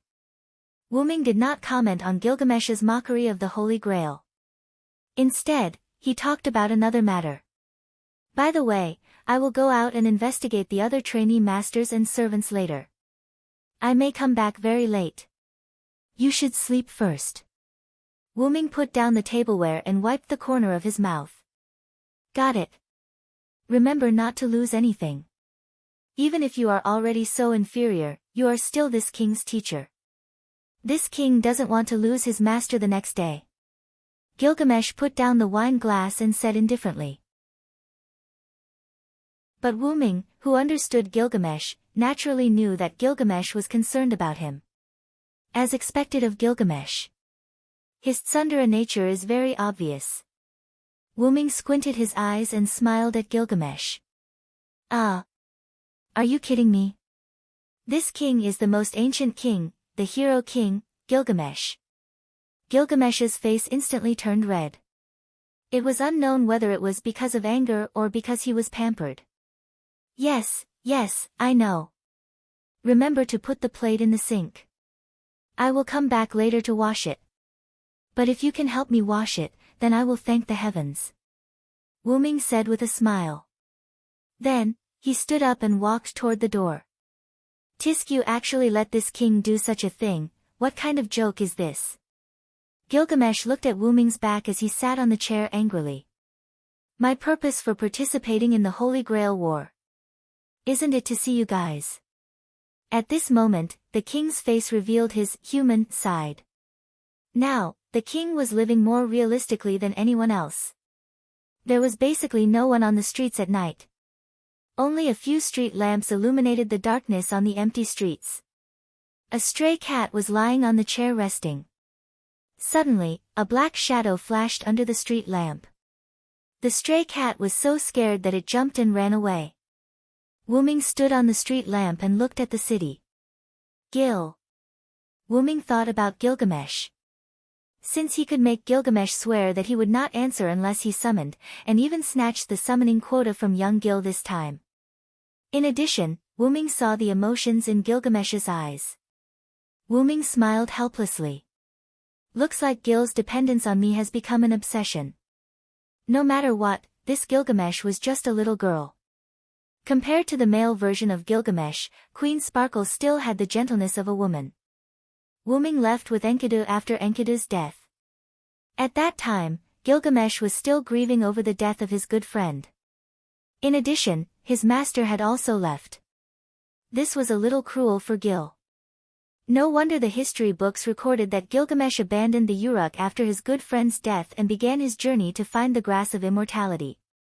This was a huge blow to Gil. You're just like Artoria, Gil. Wuming smiled and did not say anything. After all, she was a king. She was not as weak as Wuming thought. Wuming's figure flashed. As an afterimage appeared, Wuming disappeared from the street lamp and began his investigation. The first place to investigate was the overseer of the Holy Grail War, the Holy Church. Wuming did not choose to hide his identity as a servant and directly walked into the Holy Church's Winterwood City branch. As soon as he entered the church, he saw a priest praying to the cross. Of course, this priest was not the Mapo priest that Wuming met before, but a priest who looked old. The priest who was praying heard someone coming in and turned his head. It was a rather old but energetic man. From the marks on his palm, it could be seen that he was a martial artist. According to the results of Wuming's investigation, this quite capable old man was called Yen Fengli. You are a servant? Yen Fengli saw Wuming. At first, he was surprised, but then he calmed down. Is it your master who wants to ask the overseer to answer his doubts? Yen Fengli said calmly. The master had doubts and sent a servant to the overseer of the Holy Church to answer his doubts. This kind of example was not unheard of. Yes, my master wants to know how many servants have gathered in this city, and whether we can start the war. Wuming pretended to be very indifferent and said. So that's the case, can't wait to start the war. Yen Fengli was relieved. There are 4 servants gathered in this city, Lancer, Rider, Caster, and Berserker. Including you, there are already 5 servants. Yen Fengli said. Thank you. After that, Wuming turned into a shadow and disappeared. However, Yan Fengli's face was filled with confusion. The memory just now, I can't remember it at all. Is it the servant's noble phantasm or skill? Yan Fengli was seriously thinking about this strange phenomenon. Chapter 322. Yan Fengli's ability was not bad. He was worthy of being a supervisor twice. Wuming used Jack the Ripper's skill, Intelligence Erase, to erase all the information about Wuming in Yan Fengli's mind. Intelligence Erase B, at the end of the battle, including encounter, the memory of witnesses and opponents, recorded information about Jack's ability, real name, and appearance will disappear. But it can't fool scientific products such as cameras. Wuming didn't find anything like a camera inside the Holy Church, so Wuming didn't choose to use mist to cover his appearance. Instead, he chose to use Intelligence Erase. Wuming left the Holy Church and came to the street. Lancer, Rider, Caster, Berserker, and me, Assassin, does this mean that the other party didn't notice me and Gilgamesh's archer? Wuming stood in the shadow and analyzed what Yan Fengli said. In addition to the 6 of us, there is still Saber with the best attributes. I don't know if she hasn't come yet or if she's hiding. Wuming thought for a moment and didn't think about it anymore. Well, in that case, let's leave it at that. For the time being, I can't figure out the reason for this world's abnormality. After a while, Wuming returned to the small villa. The house was dark, and the light was not turned on. Bam! Wuming turned on the light, and then Queen's voice came. Too slow. Golden particles began to gather on the sofa, and Gilgamesh's figure appeared. You haven't slept yet, Gil. Wuming sat next to Gilgamesh and said with a little surprise. What's there to be surprised about? As a servant, this king doesn't need to sleep. But you, this king has been waiting for you to come back. Can't you even say a word of thanks? Gilgamesh said proudly. Indeed, Gilgamesh was right. A servant only needed to enter spiritual form to replace sleep, and as long as there was enough mana or food, the servant could always be active. So, my queen, have you put the tableware on the table in the sink? Wuming cast a smile at Gilgamesh. Humph. This king has already taken care of such a trivial matter. Gilgamesh crossed his arms in front of his chest and said rather disdainfully. Then go to sleep, no matter what, girls should go to bed early. Wuming patted Gilgamesh's head as if he was treating a child. And Wuming was ready to accept Gilgamesh's anger, but Gilgamesh didn't get angry. Wuming removed his hand from Gilgamesh's head and looked at Gilgamesh, who didn't do anything. Gil? Gilgamesh looked at Wuming and turned into golden particles and disappeared. This is a reward for you. Don't be too proud, Hyunryong. Gilgamesh's voice came from the air and then disappeared. Really, there should be a limit to arrogance. Wuming shook his head helplessly and then walked into the kitchen. When Wuming wanted to wash the dishes, he found that there was no tableware in the sink, but it was clean. Next to the sink, a few plates and bowls were neatly stacked together. It looked like someone had already washed them. Although the kitchen sink was in a mess, it was obvious that it was done by someone who didn't wash dishes for a long time. Really? Wuming laughed. He didn't expect Queen Flash to take his joke seriously. Wuming really didn't expect Gil to wash the dishes. However, Wuming bet that the male version of Adult Flash wouldn't do that. Only his Queen Flash would be arrogant. Since I have nothing to do, I might as well go investigate the enemy. After that, Wuming left the small mansion. Gilgamesh revealed himself and looked at the direction Wuming left. He muttered and then entered the spirit state. Boring. The next morning, Wuming returned to the small mansion. Gilgamesh came into contact with the spirit state and revealed himself. Did you go to investigate for information, Hyunryong? Gilgamesh returned to her good queen posture and said domineeringly. Yes, information is very important. Wuming nodded and went to the sofa to sit down. Humph. You already have this king. What are you still investigating for? If this king wanted, he could have ended the Holy Grail war last night. Gilgamesh also came to his exclusive seat and sat down. It was a rather tasteful and luxurious seat. It was also left behind by the owner of this house. Because he left in a hurry, Wuming directly spent money to buy some of the more valuable things. At first, the owner of this house didn't want to buy it. After all, it was also an antique. However, because he was in a hurry and left in a hurry, this seat was successfully traded by Wuming at a price that satisfied both parties. Then, it was occupied by Gilgamesh.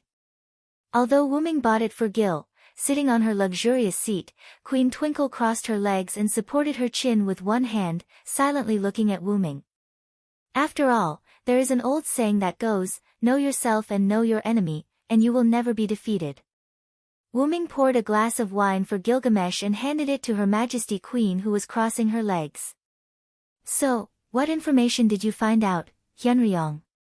Gilgamesh took the transparent goblet and took a sip. Then, she looked at Wuming as if her anger had subsided. "You also know that the Holy Grail War was started by the so-called three families." While talking, Wuming also poured himself a glass of wine. The three families are composed of the Enosaka family, the Mesotome family, and the House of Einstein barons. Last night, I explored the local residences of these three families and found two servants.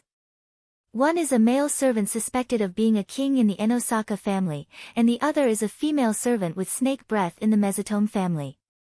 After taking a sip of wine, Wuming continued.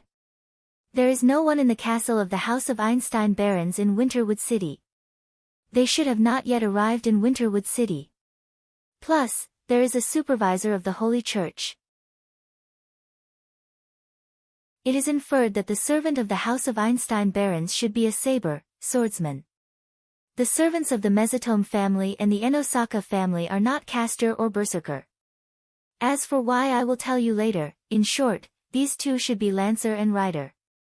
Wuming put down the glass and then took out a map from nowhere. "And here, I found traces of berserker." Wuming pointed to the place on the edge of Winterwood City, and that place was the Amiya Mansion. Wuming went to the Amiya Mansion with the idea of seeing Shiro Amiya in this world. As a result, he accidentally found multiple magic barriers and traces of berserker. There is no way, a big guy who seems to have no sense of reason can't hide, there is no need to guess, and this is the berserker that Wuming knows, Hercules. When Wuming found berserker, he was waiting in the courtyard of the Amiya Mansion. Although Wuming did not find the master, Wuming could almost guess. Magician killer, Amiya Kiritsugu. Wuming narrowed his eyes. "And then, did you fight with berserker?" Gilgamesh shook the glass and asked with interest. "Of course not, I just accidentally found the trace of berserker, and then quickly retreated, but the other side should have found me." Wuming remembered the guy who wanted to become a partner of justice and could not help but frown. A partner of justice is as cunning as a fox. Chapter 323. Although Wuming knew Amiya Kiritsugu from another world, she was a righteous partner, who would sacrifice a small number of people to save the majority of people. Wuming sneered. "Your smile is really pleasant, Hyunryong, but this king likes it." Gilgamesh praised Wuming. Wuming reacted and rubbed his cheeks. "Is it a negative effect caused by spiritual pollution?" Then, Wuming continued. "I only met these servants once, and then they quickly left me, and I also met Castor here. That's why I judged that the two servants of the Enosaka family and Mitsuhiro family were not Castor and Berserker." Wuming pointed to the Winterwood Hotel in Winterwood City. "Listening to you, did you fight with Castor?" Gilgamesh said. As a king, Gilgamesh could naturally understand the meaning of Wuming's words. "Well, and the other party is my acquaintance, it's really ironic." Wuming smiled sarcastically. "Then, why don't you tell me about your ironic experience to help this king pass the time?" Gilgamesh casually drank a mouthful of wine and leaned back in his seat. Then, Wuming began to recall. After leaving the Amiya mansion, Wuming found a street lamp and stopped. I should have thought about it. How can there be no Amiya Kiritsugu in Winterwood City? Wu Ming, wearing a black leather coat and a top hat, stood on the street lamp with his legs straight, looking into the distance. Lancer, Lancer, Archer, Archer, Rider, Cavalry, Assassin, Assassin, and Berserker, Berserker, have all been confirmed. Saber, Swordsman, is probably not here yet, so only Caster, Magician, is left. Then, Wu Ming looked at the Winterwood Hotel, which was the largest hotel in Winterwood City. Basically, some foreigners would stay here. Let's try our luck. Wu Ming's figure disappeared. In the Winterwood Hotel, a man with short blonde hair in his 20s was talking with a woman beside him. It seemed that the two were lovers. Suddenly, blue particles appeared around the two of them, and the blue particles turned into a young man with short blue hair, wearing a classical costume and holding a staff. What's going on, Caster? The man asked. Master, there is a servant coming, and the sensing technique I set up in the distance is working. The blue-haired man said lazily. So, are you sure you can kill the other party? The man with short blonde hair said to kill. It seemed that he was a very arrogant person. The other party is just an assassin, no problem, but I'm afraid that the other party will sneak in. The blue-haired man meant that if the assassin who specialized in dealing with the master sneaked in when he was not there, then it would be troublesome. Don't worry, I still have the moon marrow elixir. The man with short blonde hair took out a few test tubes with some silver-white liquid in them. That's all right, I'm leaving, master. After that, the blue-haired man disappeared. Is it okay, Kenneth? A woman asked with some concern. Although she did not like her fiancé very much, she did not hate him. It was okay to be worried. Don't worry, Sora. Let's not talk about my moon marrow elixir. He is a famous servant. The man named Kenneth said proudly as if he was praising himself. Well, that's good. The woman named Sora nodded. Then, let me see the glory of Ku Churin. Kenneth looked at the place where the blue-haired man disappeared and said carefully. On the other side, Wu Ming, who had arrived at Tuki Hotel, suddenly felt that something was wrong. Is there an idle person dispersing technique around? It seems that I've been discovered. Although he was discovered, Wu Ming did not panic. As a qualified assassin, Jack the Ripper was undoubtedly qualified. Not only was his aura concealment level A+, but he also had support skills and noble phantoms, such as intelligence concealment, fog knight's murder, dark fog, and so on. For an assassin, it was simply a success. This was also why Jack the Ripper, even if he was an assassin, could cause great headaches to both the red and black sides. It seems that this caster is quite a powerful character to be able to detect me without me noticing. Wu Ming stood in front of the Winterwood Hotel and did not hide. He just waited for the arrival of the other party. Then you guessed wrong. It's just a little trick, Senior. Suddenly, a familiar and frivolous voice was heard. This voice. Is it Cuculin? Wu Ming felt a little helpless. Could it be that this was a battle between different classes to mock the battle between Serence and Cuculin? Sure enough, Senior, it's really you. With the appearance of the blue particles, Cuculin's figure appeared in front of Wu Ming. It's really God's will, Cuculin. Wu Ming looked at Cuculin indifferently. Although in Wu Ming's memory, Cuculin was a freak in blue tights, but in front of him, Cuculin was a mage in a robe and holding a wooden scepter. You've changed a lot. Wu Ming joked. I have the adaptability of a caster, magician, but I didn't expect you to become an assassin.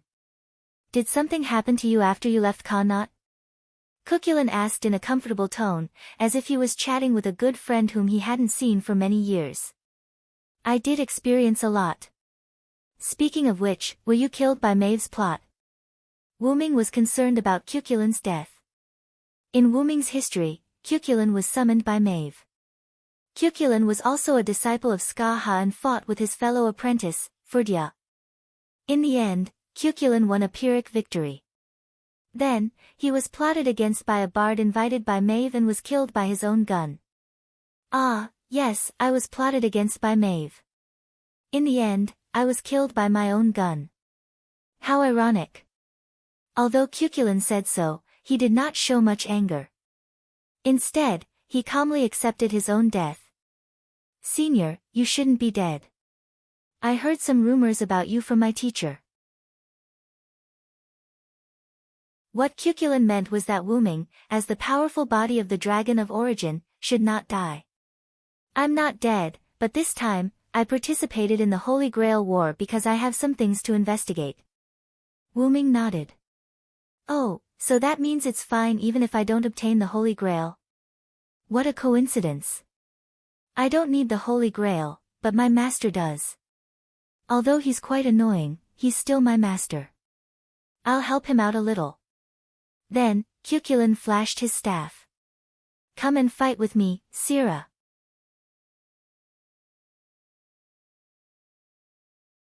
Chapter 324. Wyrm finally knew why Cuchulainn joined the Holy Grail War. This guy simply wanted to fight against the heroes of history.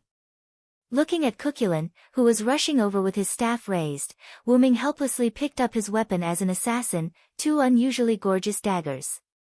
Wyrm didn't complain about why these two daggers were so beautiful. Why would an assassin care about whether the weapon was beautiful or not? Ahem, at least it was easy to use. Wyrm swung his daggers and met Cuchulainn, who was attacking with his staff. Wyrm and Cuchulainn were really two weirdos. Originally, they both used guns, but one turned into a wooden stick and the other into a dagger. Needless to say, the wooden stick was considered a long weapon and could be used as a spear. However, Wyrm had never used a dagger or similar weapon before. However, bang, bang, bang. The dagger and the staff collided with each other, making a sound of steel colliding. Wyrm and Cuchulainn's figures were constantly changing, waving their arms at a speed invisible to ordinary people, constantly attacking each other. Wyrm usually used a sword or a gun. Although Wyrm had never used a dagger, don't forget that Wyrm's teacher was the queen of the demon realm, the god slayer who had trained countless heroes, Skaha. Daggers and other short weapons were naturally on Skaha's schedule to train Wyrm. Moreover, Wyrm was gradually suppressing Cuchulainn. With a feint, Cuchulainn escaped from Wyrm's entanglement. I can only say that you are indeed my senior. Even after becoming an assassin, your attributes are still not low. Cuchulainn smiled helplessly. You, on the other hand, have your attributes dropped so much because you became a caster? Wyrm held his daggers with both hands and stood not far away from Cuchulainn. Through the fight, Silent Wonder could clearly sense that Cuchulainn's strength and durability were quite low, at least much lower than Silent Wonder's current attributes. He estimated that Cuchulainn's strength and durability were either D or E, while Silent Wonder, as Assassin Jack the Ripper, had strength and durability of C level. Only dexterity can compete with me, and this is because you used the Lune Rune to strengthen yourself. Yes, as the first magic that Wyrm learned, the Lune magic, was naturally very familiar with it. Although Wyrm didn't use it much, it didn't mean that Wyrm wasn't familiar with the Lune magic. As a mere caster, it was impossible for his dexterity attribute to be high enough to reach a level. In addition, Wyrm was familiar with the Lune Rune, so he naturally inferred that Cuchulainn used the Lune Rune. Ah, yes, you are indeed my senior. I did use the Lune Rune to strengthen my attributes, but it can only strengthen strength, durability, and dexterity to a level. If I want to fight with you, I can't do it without dexterity. Maybe I will be out of the game in the next second. Cuchulainn touched his head, not annoyed that Wyrm had exposed his secret. Obviously, you were summoned as a caster. Not only did you not ambush in your workshop, but you also wanted to fight me in close combat. I'm really convinced by your musclehead. Wyrm said rather helplessly. Well, since my senior said so, then I will fight with you as a caster. Cuchulainn waved his hand in the direction of Wyrm, and a light appeared under Wyrm's feet. A rather simple and unadorned rune came into sight. This was the Lune Rune that Cuchulainn had set up during the close combat with Wyrm, and now it was activated. You know I'm your senior. How could I not notice such an obvious trap? Wuming said as he accelerated and jumped away from the light. The moment Wuming left, a violent explosion occurred at the position of the rune. The flames of the explosion spread to Wuming, who had not completely escaped from the explosion range. The flames raged in the atmosphere, absorbing oxygen and burning fiercely. Wuming, on the other hand, disappeared into the flames. Of course, this little trick naturally couldn't kill Wuming, and Cuculin doubted whether it could cause any harm to Wuming. After all, I also appeared as an assassin. This is the beginning of the Holy Grail War. See you next time, Cuculin. Wuming's voice came out from the atmosphere, and then disappeared. Under the cover of the flame explosion, Wuming's A+ level aura made Cuculin lose sight of Wuming. Well, that's it. With that, Cuculin turned into blue particles and entered the state of spiritualization. That's it, I simply fought a few times with the caster and then retreated. Wuming put down his glass and leaned on the sofa. Gilgamesh, on the other hand, looked at Wuming with interest. I didn't expect the caster to be your junior. Then again, this junior is related to your identity in other myths. I haven't heard that the Uruk Hyunryong has a junior. Because of interest, Gilgamesh began to shake his legs. Looking at Gilgamesh's shaking legs, Wuming said that he couldn't see anything from the armor, so he simply stopped looking. After all, I'm also a traveler. It's not surprising that I know people in other areas. Wuming said casually. So, do you have a plan? Gilgamesh asked. Gilgamesh didn't believe that Hyunryong, who had investigated almost all the enemies, didn't have a plan. The Uruk Hyunryong's reputation was not only obtained by protecting the people. As the closest person to Hyunryong, Gilgamesh naturally knew that Hyunryong had a very high strategy. Moreover, this time Wuming appeared in the world as an assassin. Wuming, who didn't have the ability to break through, would definitely choose to use wisdom. However, this time, Gilgamesh guessed wrong. I didn't prepare a plan, I just simply investigated the enemy. Wuming waved his hand tiredly. After all, you said that if you wanted to, you could end the Holy Grail War in one night. The key is that there's no need at all. Wuming smiled indifferently as he leaned on the sofa. After Wuming finished speaking, Gilgamesh frowned. What do you mean? Gilgamesh asked. Do you still remember why I came to this world? Wuming hinted. Gilgamesh suddenly realized. After all, Gilgamesh came to this world in the form of occupying a spot in the Holy Grail War. It was inevitable that he would pay a little attention to the Holy Grail War. I almost forgot. You came to this world because of that strange black mud. Yes, Wuming's original purpose was the black mud with origin power, and he participated in the Holy Grail War only because Wuming hadn't discovered the black mud for the time being. Therefore, he suspected that there was something fishy about the Holy Grail War, so he participated. In other words, I just have to wait quietly, wait for the final victor, and then investigate the truth about the black mud.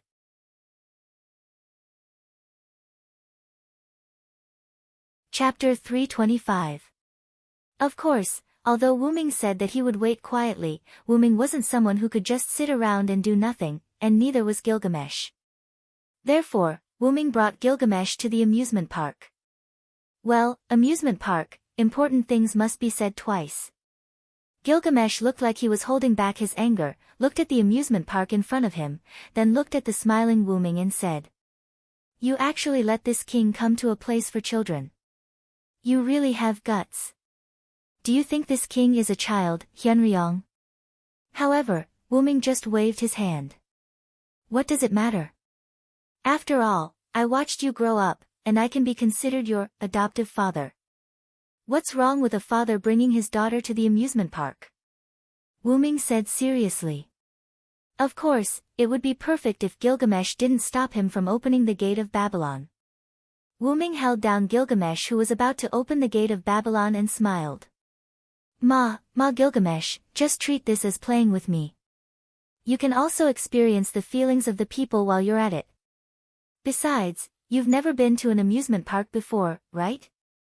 Wuming calmly advised, not at all worried that Gilgamesh would pull out his sword and stab him. Humph. Seeing that you are my teacher, this king will accompany you. Gilgamesh shook off Wuming's hand that was pressing down on her arm, with a, I'm being merciful, come and thank me, look on her face. Yes, yes, thank you for taking the time to accompany me to experience the people's feelings. In Wuming's view, Gilgamesh wasn't angry at all. The gate of Babylon only needed Gilgamesh's consciousness to open. Raising his hand was just a habitual action. In other words, even if Wuming was holding Gilgamesh's hand, Gilgamesh could still open the gate of Babylon if he wanted to. This showed that Gilgamesh wasn't angry. Then, please change your clothes. After all, your current appearance is not suitable for experiencing the people's feelings. Wuming pointed to the people around him. They looked at Gilgamesh as if they were looking at a girl who liked to cosplay. In order to avoid trouble, Wuming had already changed his clothes into ordinary casual clothes. He was wearing a white shirt, a black jacket, black pants, and a pair of casual shoes. He wore a cap on his black hair, and his red eyes were emitting a captivating light. This light was deep and distant, and it was quite attractive. He looked quite handsome. Gilgamesh, on the other hand, was still wearing his golden armor, exposing his abdomen. Although it was reasonable to dress like Gilgamesh at the entrance of the amusement park, everyone's attention was still on Gilgamesh's supreme appearance. As a person with 2/3 divinity and 1/3 humanity, Gilgamesh was naturally blessed by the gods. His IQ, appearance, and so on were not comparable to ordinary people at all. Thinking about young Jill, he had a skill called Beautiful Boy in his attribute. Beautiful Boy, CIT, was a display of the skill of a beautiful young man that made people want to protect him. Although it had a magic effect that could charm people regardless of gender, it could be avoided by magic skills. Even if there was no magic resistance, the effect could be mitigated if there was resistance. Although Beautiful Boy's skill was only C rank, having this skill meant that his appearance was heaven-defying. And the effect could be said to be even more effective on Shiny Girl. At this moment, it was not an exaggeration to say that Gilgamesh was a peerless beauty. These mongrel cultivators, bastards. How dare they look straight at this king? Gilgamesh seemed to be really angry. Forget it, after all, it's just to experience the people's feelings. It's not like they will lose a piece of meat. By the way, it's better to quickly change your outfit, so that you can avoid trouble. Wuming comforted Gilgamesh. After all, if Gilgamesh felt humiliated and took out his sword, then they would be finished directly. That's true. I'll do as you say today. Gilgamesh's body began to emit light. Gilgamesh wanted to change his outfit here. After Wuming saw it, he directly pulled Gilgamesh and ran away. When the passers-by saw the blonde beauty's boyfriend pulling the beauty away, they only felt a little regretful that there was no beauty to see. Then, they began to busy themselves with their own things. A moment later, Gilgamesh and Wuming returned to the entrance of the amusement park.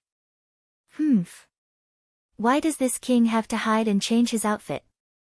This king is the hero king, Gilgamesh. If he wants to hide, it should be these bastards. Gilgamesh said unhappily. After all, Wuming suddenly pulled Gilgamesh's hand. Wuming was still wondering why Gilgamesh did not get angry, but now it seemed that his anger was delayed. Well, don't forget the hidden rules of the Holy Grail War. Just put up with it. Wuming wiped the non-existent cold sweat. Gilgamesh looked at his hand that was pulled by Wuming, and then looked at Wuming in a good mood. This king forgives your rudeness. Then, as if he thought of something, Gilgamesh looked at Wuming slyly. So, Hyunryong, what do you think of this king's outfit? Gilgamesh said as he moved closer to Wuming. Wuming looked at Gilgamesh's current outfit. The upper body was a white shirt with a black woman's jacket, but it still could not hide the queen's towering breasts. The lower body was a short skirt, black silk stockings, and a pair of high boots, which showed off the queen's slender legs. Long golden hair without any impurities was casually spread out and draped over her back. Her beautiful face was breathtaking, and her red pupils, similar to Wuming's, exuded a lofty arrogance. She had the proper queen's style. However, aren't you wearing the same type of clothes as me? Wuming was slightly puzzled. The two of them were dressed like a couple, and with their red pupils, if it were not for their different hair colors, they would be siblings or siblings. What's wrong with that? You're my teacher, there's nothing wrong with wearing the same clothes as my teacher. Gilgamesh frowned slightly, and a trace of displeasure appeared on his peerless face. That's not a big deal, but the problem is that it's even more eye-catching now. Wuming said helplessly, and pointed at the crowd around them. Gilgamesh looked around, and realized that the people who were busy with their own things had all stopped what they were doing, and were staring blankly at Wuming and Gilgamesh. To be precise, they were looking at Gilgamesh alone. This group of mongrel cultivators, trash. In an instant, golden ripples appeared, and countless relics appeared. Wait. Wait a minute. Wuming's panicked voice resounded through the sky.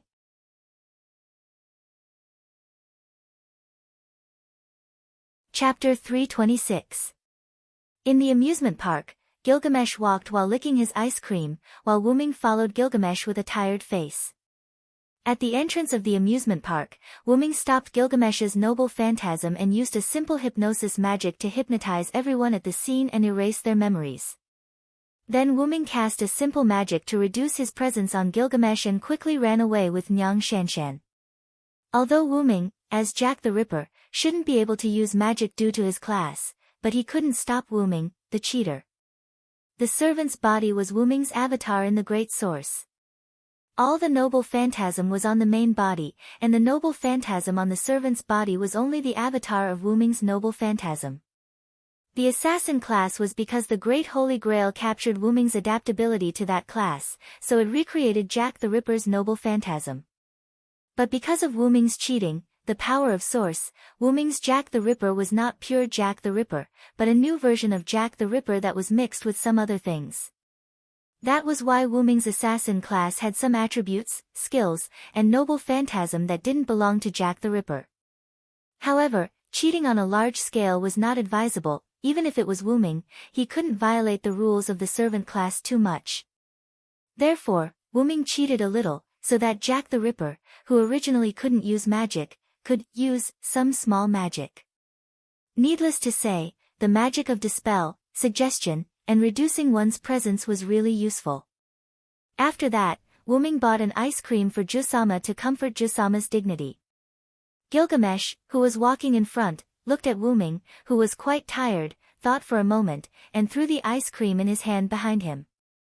Naturally, Wuming was able to react in time and caught it in one go. Gil, what are you doing? Wuming looked at the ice cream somewhat puzzled. This king has decided to reward you properly. I'll leave the leftover ice cream to you. Gilgamesh swung his elegant blonde hair and said in a tone that brooked no refusal. Huh? Are you kidding me? Wuming looked at the half-melted ice cream helplessly. What, you're not satisfied? Gilgamesh turned around and stared at Wuming with her beautiful red eyes.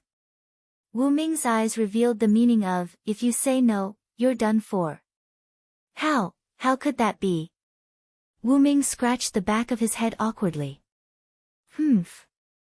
Then, is there anything for this king to play? Gilgamesh snorted, turned her head, and scanned the entire amusement park. Wuming thought for a moment, then proposed. Since you, Gil, haven't played before, then let us all experience it. Well, let this king see what's so attractive about these boring devices. With that said, Gilgamesh took Wuming's hand and walked towards a certain project. The sign in front of them had the words roller coaster written on it. Wait a minute, don't pull me. Shut up, this is your punishment for pulling this king's hand just now. Yes, your majesty. On the roller coaster that had already started, Wuming enjoyed the cool breeze brought by the roller coaster and couldn't help but think of Meiyu and the others. He still remembered when Wuming brought Meiyu, Ilya, and Little Black to the amusement park to play. Ilya and Meiyu were instigated by Little Black and were half forced to play on the roller coaster. As a result, when the roller coaster started, Ilya was so scared that she cried and screamed. Mayu was fine, but her face was also pale. In the end, during the roller coaster ride, Ilya and Mayu gradually got used to it, scaring Little Black quite a bit. Looking at Wuming's smiling face, Gilgamesh, who was sitting with Wuming, frowned but didn't say anything. After that, Wuming and Gilgamesh tried the various projects in the amusement park one by one. In the blink of an eye, it was already afternoon and the amusement park was closed. Because the two of them came at noon, there wasn't enough time. At the entrance of the closed amusement park, Wuming looked happy as if he was reminiscing about the past. Gilgamesh, on the other hand, looked bored. Those things are only suitable for civilians to play. Like the roller coaster, that speed can't even compare to Vimana. I really don't know what's there to be happy about. Hearing Gilgamesh's complaint, Wuming, who was walking side by side with Gilgamesh, looked at Gilgamesh. Well, Gil is the hero king. It's normal for him to be bored by these projects. To be honest, compared to the exciting facilities in the amusement park, combat can stimulate Gilgamesh's desire more. This is a fact. Gilgamesh, who has fully adapted to combat and surprise attacks, can't feel excited by the amusement park's projects. Although that's true, but Gil was also scared in the haunted house before. Wuming smiled mischievously. Because he saw that Gilgamesh didn't care much about the projects, Wuming used the opportunity to enter the haunted house to personally scare Gilgamesh. It can only be said that Gilgamesh still has the weakness of a young girl. Although Gilgamesh only frowned at the time, but from the release of the Gate of Babylon, it can be seen that Gilgamesh was really scared at that time. Cheap joke, this king is particularly annoying. Gilgamesh said proudly. Well, experiencing all kinds of emotions, this is what a king needs to do. Didn't I teach you? Wuming smiled, then pulled Gilgamesh's hand. Let's go home and prepare an unprecedented feast for our long-awaited disciple. Humph. For you to hold this king's hand without permission, this king will not care this time, but if this dinner tonight is not to this king's liking, then you are finished, Hyunryong. Yes, I know, let's go, my king. The setting sun shone on the man and woman, the two people's shadows were getting longer and longer, farther and farther. At night, Wuming turned into a night walker and shuttled through the streets. Soon, Wuming stopped at the house on the side of the street. Because Wuming felt a battle intent, that's right, that's the battle intent of a servant. Suddenly, on the top of the building where Wuming was, on the street lamp beside the house, golden particles appeared, and Gilgamesh, who had recovered his golden armor, appeared. It's just a hyena's howl, why, do you want to go? Gilgamesh said rather disdainfully. It's not too much to go and have a look, the last saber, swordsman, is probably here, this battle intent is probably the invitation sent by Saber, swordsman, I'm very interested. Wuming pressed his top hat and said calmly. To be able to see a good show, this king doesn't mind being a spectator for once. With that said, Gilgamesh turned into golden particles and disappeared in spirit form. Wuming activated the aura barrier and quickly went to the place where the battle intent originated, Winterwood Beach.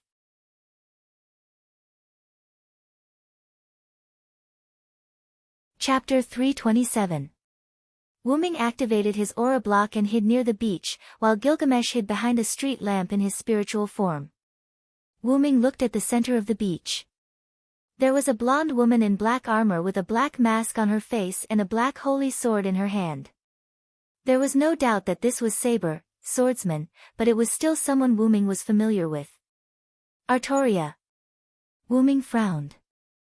Although Saber did not match Artoria's attribute, dark, but whether it was the dark holy sword in her hand or the familiar face under the mask, it all proved that she was indeed the Artoria he knew. It can't be wrong. That is Artoria. After carefully examining the dark holy sword in her hand, Wuming confirmed. But how did Artoria become like that? Wuming felt a little sad. Artoria was Wuming's first disciple, and Wuming liked this little girl, especially compared to the current Gil. However, the Artoria who appeared in front of Wu Ming at this moment was exuding a strong dark aura, and Wu Ming did not find anyone else around Artoria. Wu Ming suspected that Artoria's dark was caused by the destruction of her country.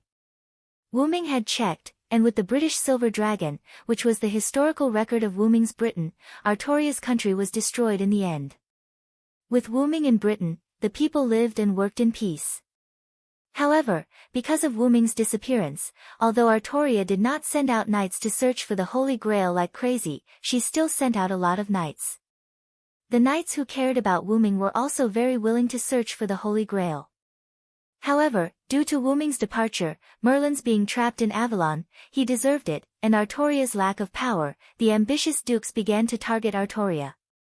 Because of Guinevere's longing for Wu Ming, Morgan and the nobles used this as a fuse to put Guinevere on trial. After all, that era did not allow someone like Guinevere to exist. With the nobles as the leader and the church as support, the trial for Guinevere was carried out. Although the Knight of the Lake, Lancelot, forced the princess to escape, Guinevere, who was condemned, came back and was willing to be punished. Artoria was exhausted and could not go against the era and the rumors of the people, so she had no choice but to burn Guinevere at the stake. The historical records were not very detailed. Lancelot robbed the execution ground and fought with the few remaining knights. Although he managed to escape, he was severely injured. The other knights suffered the same fate and suffered heavy casualties. The knights' faith, the departure of the British silver dragon, the disappearance of the Archmage Merlin, Artoria's inaction, Morgan's secret instigation, Guinevere's incident, the Knights of the Round Table killing each other, and the disappointment in the king. All of these led to the destruction of Britain. Artoria's expedition to Rome led to the rebellion of the knight Mordred, and the conspiracy of the nobles led by Morgan led to the Battle of Camlan. Originally, Silent Wonder thought that Artoria had turned into a dark form because of this, but it turned out that this was not the case. The thick darkness that clung to Artoria's body was like the evil of this world in the Eastwood Holy Grail. That's right.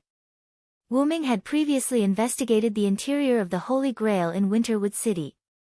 The magic in the Holy Grail had all turned into the evil of this world, and its form was some black mud.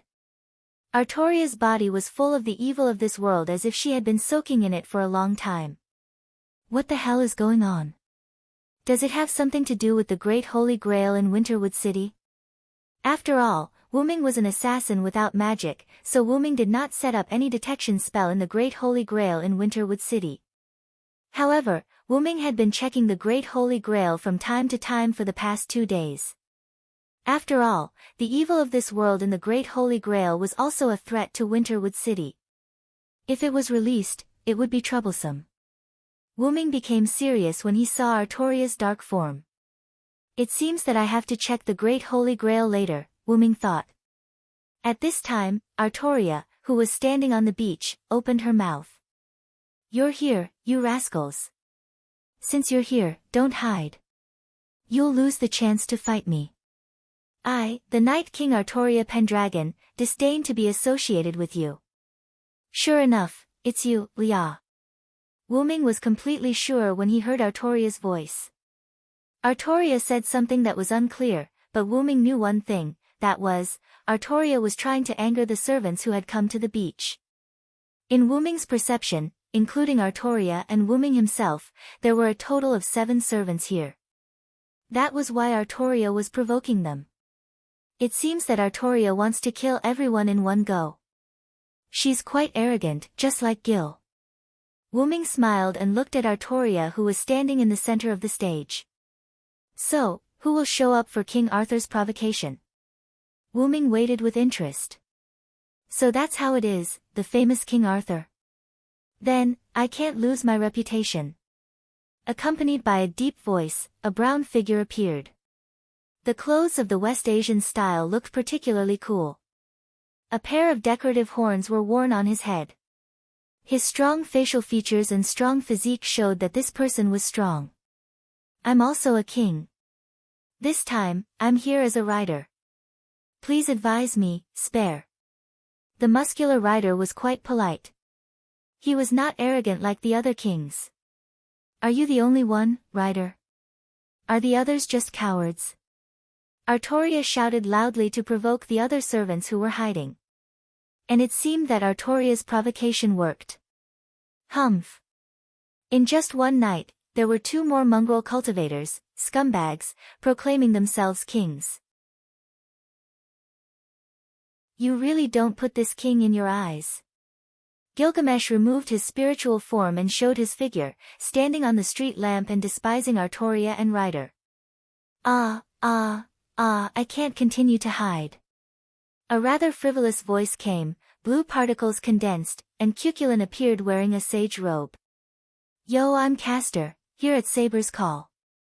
Looking at Cuchulainn's sloppy appearance, Wyrm helplessly touched his forehead. I knew it would be these 2 who would come out. After all, Gilgamesh's dignity did not allow others to provoke him again and again. Plus, the 2 kings provoked Gilgamesh, the only king. Gilgamesh would naturally show up.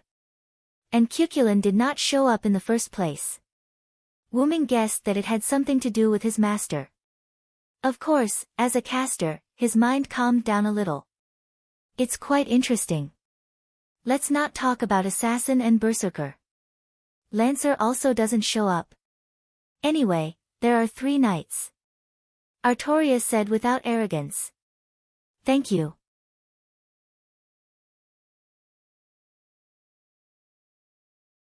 Chapter 328. Thank you for your respect. A relaxed lowly voice was heard.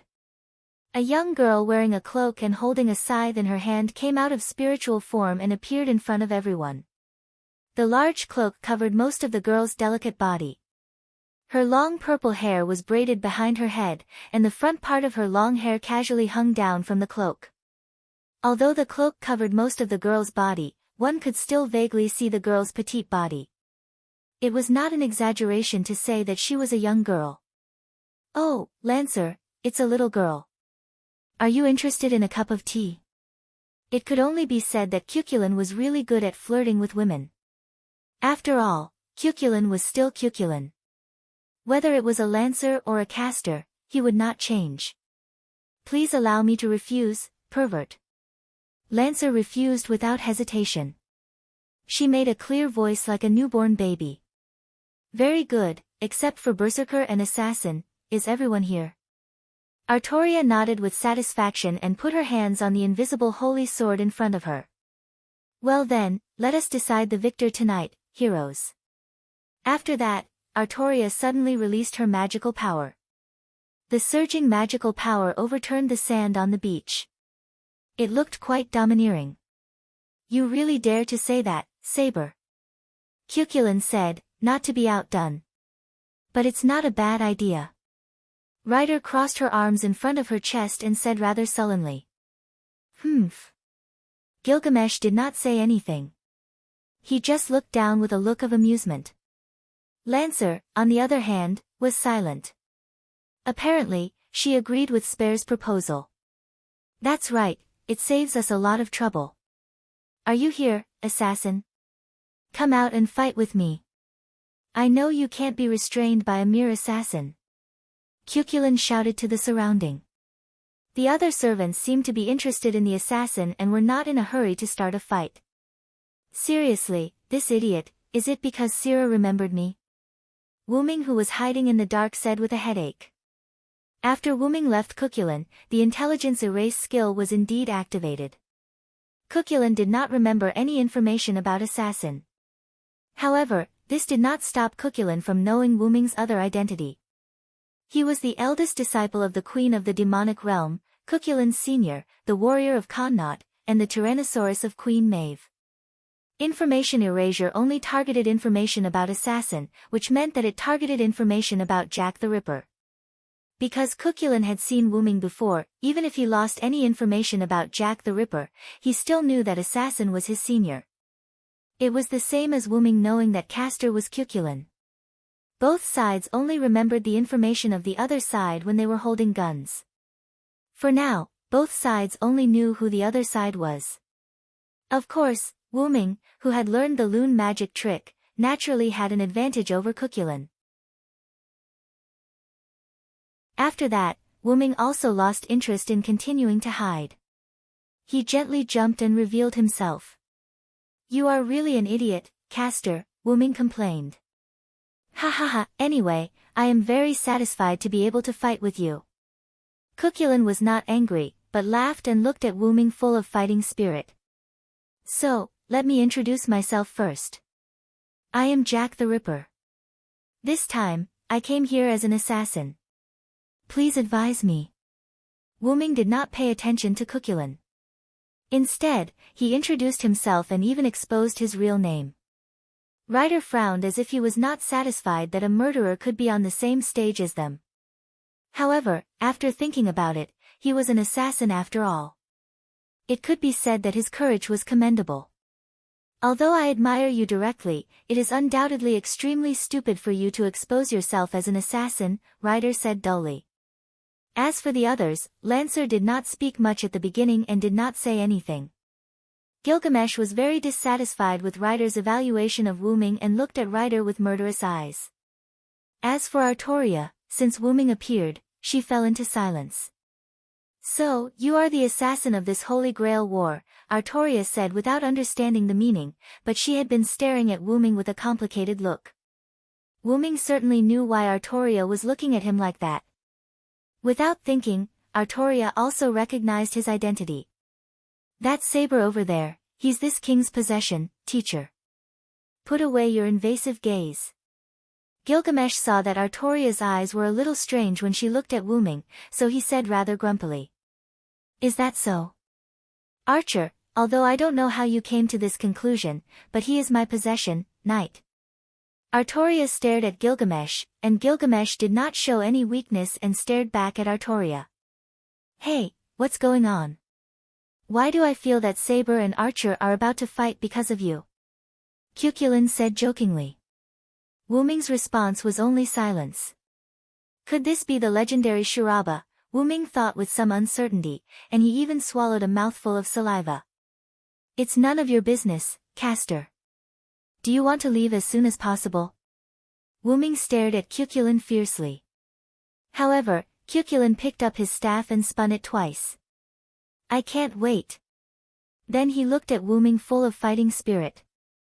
As a last resort, 2 daggers suddenly appeared in Wuming's vertical hands, which slipped out from Wuming's sleeves. "Then let me teach you a good lesson." On the other side, Lancer looked at Ryder, who was now vacant. "What, do you want to fight me?" Ryder looked at Lancer calmly. And at this moment, rustle. Rustle. Rustle. A roar that did not seem to be human came. Holding a strange stone weapon that looked like an axe and a knife, the 3-meter-tall little giant roared and jumped into the beach. "Rustle! Rustle! Rustle!" He roared again, turned his eyes to Lancer, and rushed up. TSK, the hero who killed the monster and the monster who was killed by the hero were swapped. "How ironic," Lancer said softly and rushed up to Berserker. "I say, aren't you guys looking down on me a little too much?" In an instant, Ryder jumped fiercely and instantly jumped between Berserker and Lancer. Lancer was rational enough to stop, but the irrational Berserker would not do the same. Berserker raised the axe in his hand and slammed it down toward Ryder. Looking at the way his muscles were tied, he must be a servant with high strength or even monster strength attribute skills. Ryder would be injured if he did not die. But, clank! A long bone stick like an elephant's trunk stretched out from the ground and blocked Berserker's attack. Rustle! Rustle! Berserker roared angrily because his attack was blocked. As expected of the irrational Berserker. "In fact, I'm more suitable for this class," Ryder said lightly. Then, the bone colossus swung its trunk and flung Berserker away in an unbelievable manner. Then, Ryder looked at Lancer, and Lancer raised her scythe vigilantly. "Since I can't fight with my old enemy, I'll fight with you guys." Ryder showed a tyrannical smile, his dark face revealed his big white teeth. Looking at the Berserker's smile, Lancer seemed to know why Ryder said that he was suitable for the Berserker class.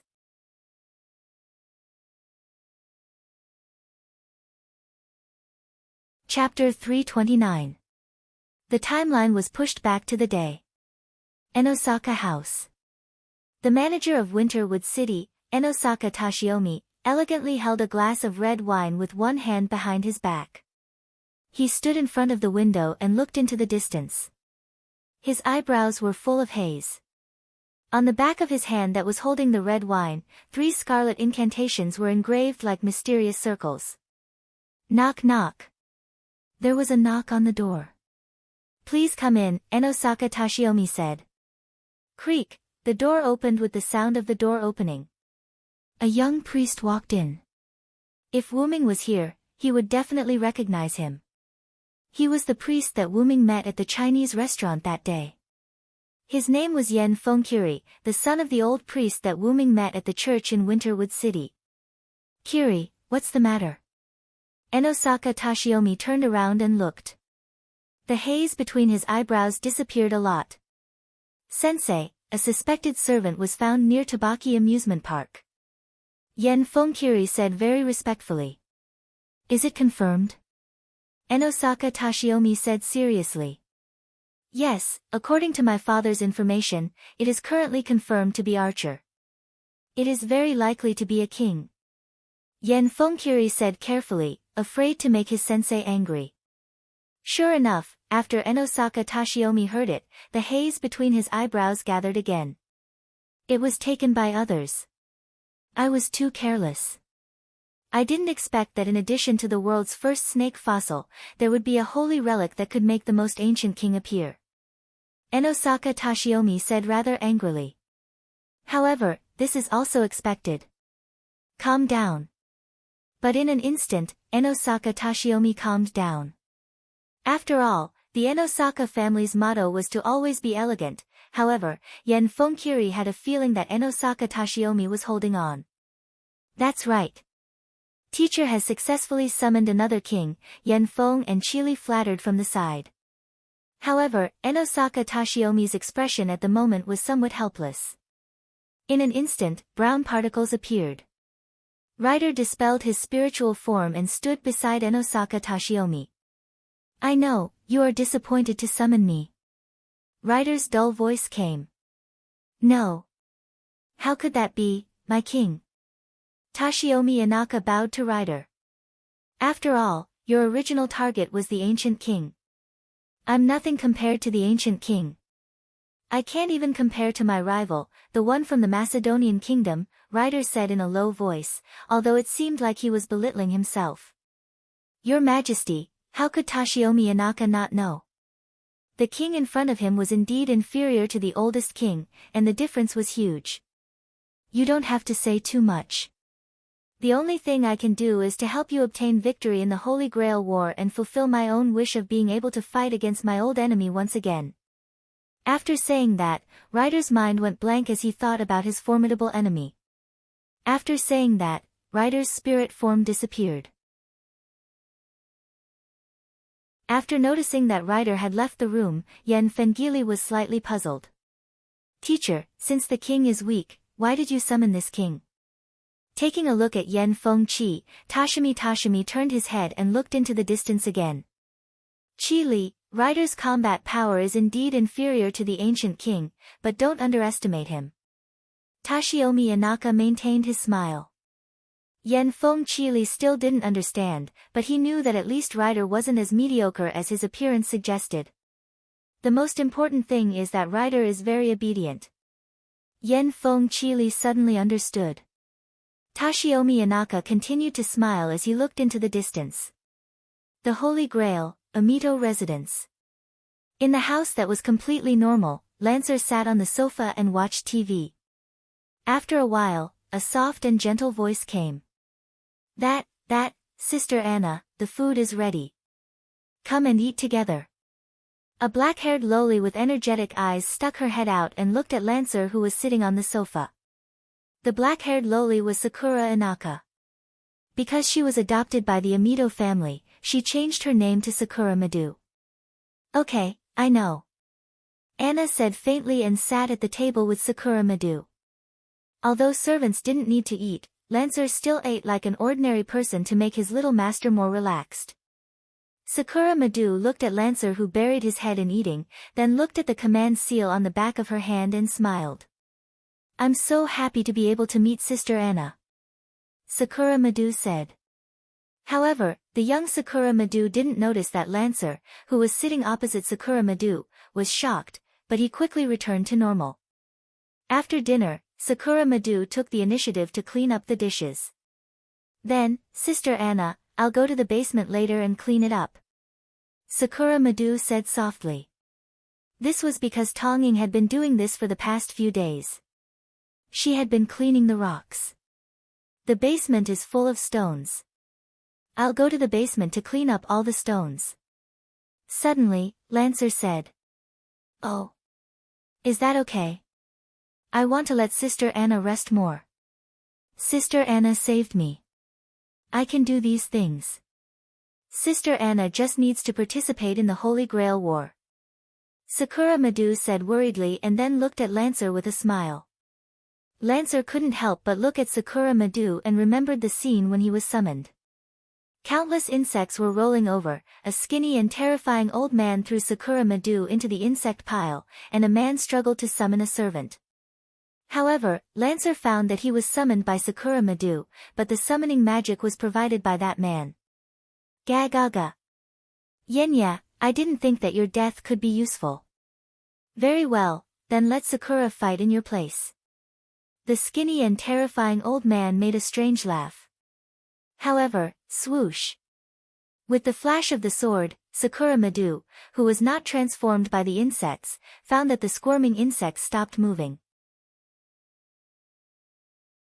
Suddenly, Tongying opened her eyes, which had been shut in fright, and looked at the cloaked young lady in front of her. "Sister. Sister, are you here to save me?" Sakura Madu's little face was crying and looked at Lancer blankly. "Yes, my name is Anna." Lancer looked at Sakura Madu's crying face and was slightly moved. "Ga ga ga. Unknown servant, I think it's better if you cooperate with me. This way, you and I can get the Holy Grail." The skinny and terrifying old man was obviously a magician, but he was not afraid of the dangerous weapon called servant at all. Lancer glanced at the old man and held Sakura Madu in his arms. Then, the sickle in his hand moved, and the old man was instantly dismembered. "Ga ga ga. Unknown servant, you are indeed strong, but this is my magic workshop. Since you don't want to cooperate, then be devoured by my insects." The old man's hoarse and terrifying voice came from all around. In an instant, countless insects ran out of nowhere and rushed to Lancer. Lancer held Sakura Madu in one hand and covered her face, trying not to let Sakura Madu see these insects. Then, Lancer directly took off the hood of his cloak, and two golden pupils like a horizontal cuboid looked at these insects. In an instant, countless things that were seen by this pair of eyes were petrified. What? What? Magic eye. And it's a gem. Then, in the old man's surprised voice, all the basement was petrified. "Ga ga ga. Do you think you can kill me like this? Too naive. I won't be polite and will take your pair of demonic eyes." Although everything in the basement was petrified, the old man's voice still echoed in the basement. "Is that so?" Lancer said faintly. Then, he raised the sickle in his hand and slashed at the man who summoned him before. "Ah! What's going on? How did you find me?" A fat and disgusting insect fell out of the man's heart. It had to be said that the servant summoned at the cost of his own life was indeed powerful.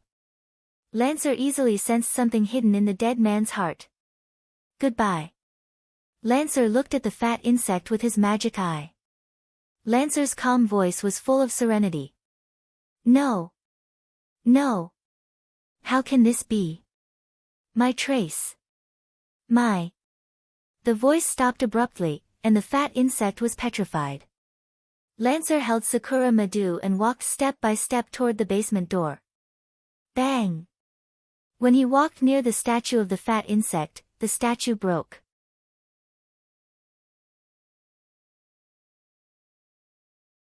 Chapter 330. After coming back to his senses, Lancer glanced at Tanjing. You don't have to do that anymore. Have a good rest. After all, you are my master. Lancer said lightly and turned his head away. He didn't dare to look at Sakura Madu. Sakura Madu froze for a moment, then showed a smile. I like Anna-san the most. Sakura Madu said and threw herself into Lancer's arms. Lancer hugged Sakura Madu and looked at Sakura Madu's smiling face. He was stunned for a moment and hugged Sakura Madu. I will protect you, Sakura. Amiya Mansion. Amiya Kiritsugu cleaned the gun and performed the daily maintenance. Skillfully disassembled, skillfully installed, and with a few clicks, the gun that was originally disassembled was reassembled. Then, a woman came in. What's wrong, Mommy? Amiya Kiritsugu asked without looking back. Mommy could be regarded as his most trusted person, so there was no need to be vigilant. Berserker seems to have found the enemy, it should be assassin. The woman named Mommy Kyu said. Amiya Kiritsugu frowned. Although Amiya Kiritsugu didn't want to use this place as a stronghold, it was just a temporary base, but he didn't expect it to be discovered by the enemy servants so quickly. It seems that assassin has a unique ability in detection. Amiya Kiritsugu stood up. Wuming expressed his helplessness. He just wanted to come back and have a look. Let Berserker be the bait and see if it can lead the enemy away. Amiya Kiritsugu said and picked up the gun and equipped it. Yes. Mommy Kyu went out. Then, she looked at the red mark on the back of her hand.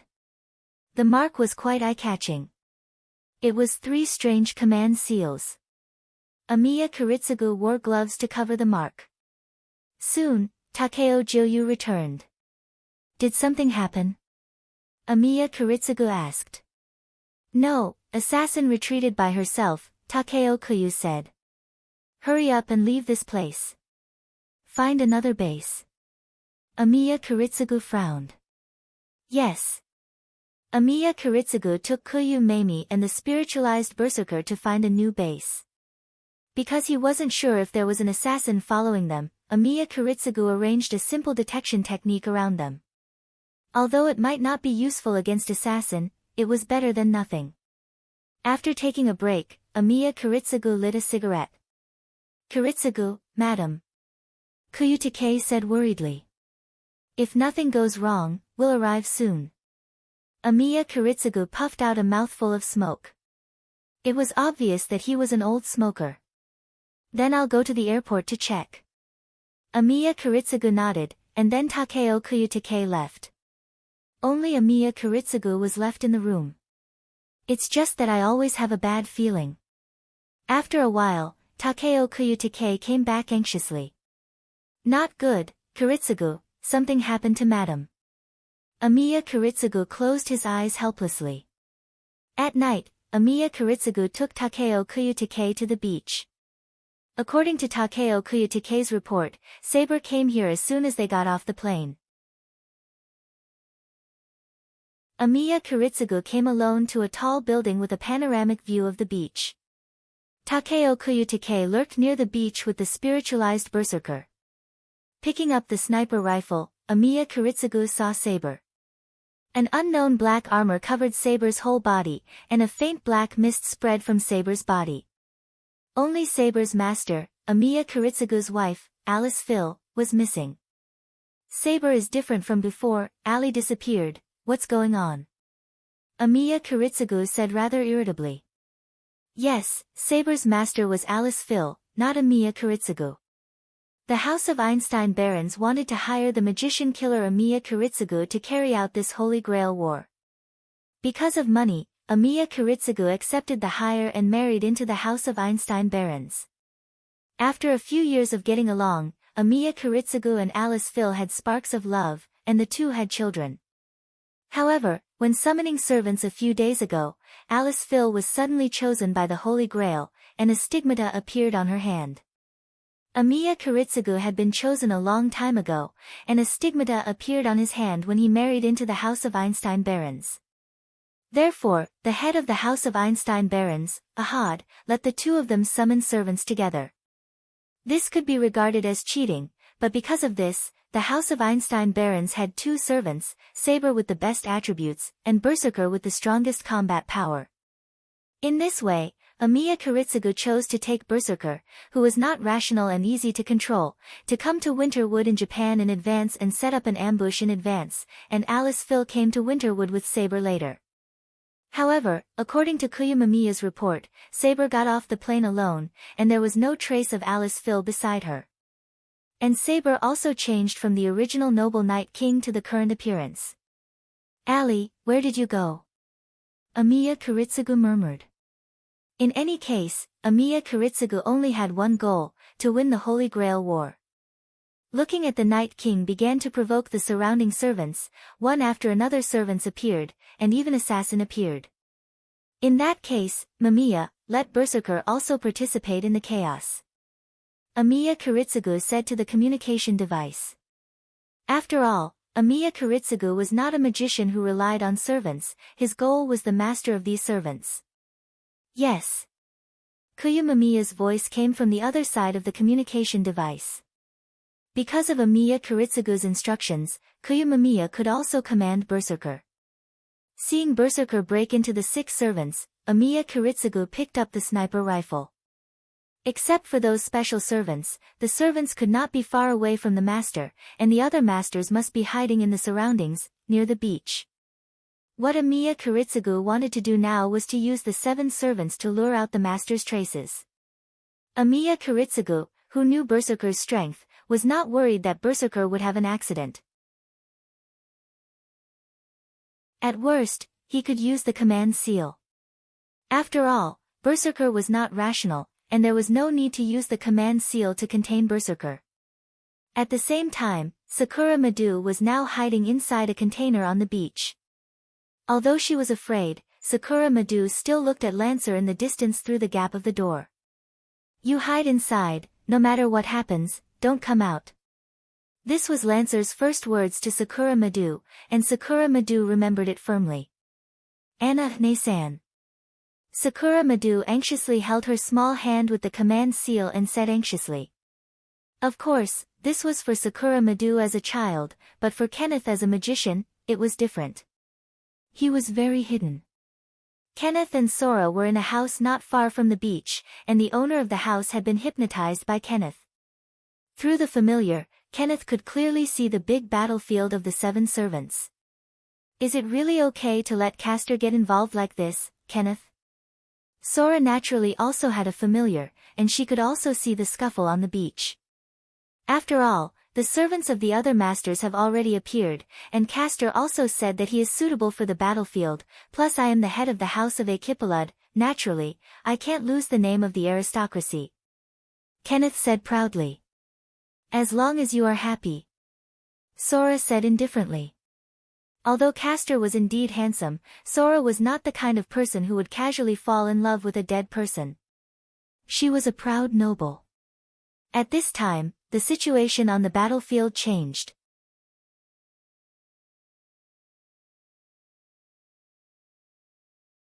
Chapter 331. Wuming and Cuculin fought fiercely, but Wuming was gradually losing ground. "Not bad, you guy," Wuming said provocatively, and then suddenly separated from Castor. "Well, after all, this is also a Loon Rune trick, don't say I cheated, brother." Cuculin waved his flaming staff a few times and looked at Wuming proudly. Yes, using the Loon Rune to strengthen his weapon, and then using the Loon Rune to increase his dexterity to a speed comparable to Wuming's, Cuculin could be said to be suppressing Wuming. After all, the attributes brought by the assassin rank are still too weak, especially in a frontal battle, Wuming said helplessly as he swung the dagger in his hand. Same here, same here. How nice would it be if I could use a gun right now? Compared to magic, I still prefer using a gun. Cuculin looked at Wuming with a wicked smile. In that case, don't blame me for cheating, Cuculin. Wuming smiled, and the 2 daggers in his hands disappeared. Then a black ripple opened beside Wuming, and in an instant, Wuming inserted his hand into it. Black ripple? Is this me? Wuming had the same teacher, so Cuculin naturally knew him very well. Silence had a portable space made of Lune runes, and almost all of his treasures were stored in this space. This was a story passed down in Ireland. Many people didn't know the details, but Cuculin knew that if he was willing to work hard, the so-called Lune rune space could be created. Yes, this is the space where my treasures are stored, and I can use the weapons inside. Saying so, a smile appeared on his face, but Cuculin felt that this smile was ridiculing him. Whoosh! Wuming pulled out a long spear from the black ripples. The long spear made swishing sounds in the air. The spear of the world tree, I knew it. Cuculin secretly smacked his lips, with a, I should have known, look on his face. Don't say that I cheated, this is the benefit of the undead. That's right, Wuming had taken out the spear of the world tree, Yggdrasil. Wuming meant that the undead could create a clone and turn it into a servant, and it would not restrict itself according to the rank. TSK. Wouldn't that make you a lancer with an assassin rank? Cuculin protested. That was right. This was also the reason why Wuming insisted on keeping the Dragonist relic. All of his weapons and items were inside. This is not the case. My ability value is still assassin's ability value. My skills and relics are also assassins. At best, I can only say that I am an assassin with a long spear. Wuming was not wrong. At this moment, Wuming's ability value, skills, and relics were all assassin Jack the Rippers. Well, take this, caster. With Wuming's shout, the white dragon spear swept towards Cuculin. Damn it! Don't underestimate me, this is part of the fun. Cuculin was not angry. Instead, he was delighted. He waved his flaming staff and met the swimming dragon spear. At this time, countless explosions were heard, and the storm caused by the explosions stopped both of them. While Cuculin and Wuming were fighting, Rider, Lancer, and Berserker were fighting. At this moment, Rider was standing on a small giant elephant. Countless skeletons poured out of the ground and swept towards Lancer and Berserker. After all, Berserker was not rational. Even if his attributes were quite good, Berserker only cared about the countless skeletons in front of him. However, each of the skeletons could be restored after being broken apart. Rider stood on the giant bone elephant, looked at Berserker indifferently, shook his head, and then looked at Lancer. After all, Lancer was also unable to fight against four hands with two fists. In the face of the skeleton army that appeared almost all the time, Lancer was also barely able to resist. Enosaka Residence. As Enosaka Residence was not far from the beach, Tashimi Enosaka did not need to go there. Instead, he released his familiar to watch riders battle on the beach at home. Yen Fengqi stood respectfully beside Tashimi Enosaka and also released his familiar to observe. Chili, you have a lot of doubts, right? Tashimi Enosaka asked elegantly. Yes, sensei. That king is also here. Are you so assured to let Rider cause trouble? Yen Fengqi said. That is a king. He has self-respect. Don't worry, Chili. If anything happens, I will use the command spell to summon Rider back. Also, don't underestimate Rider. He is an existence that can be compared to the Conqueror King.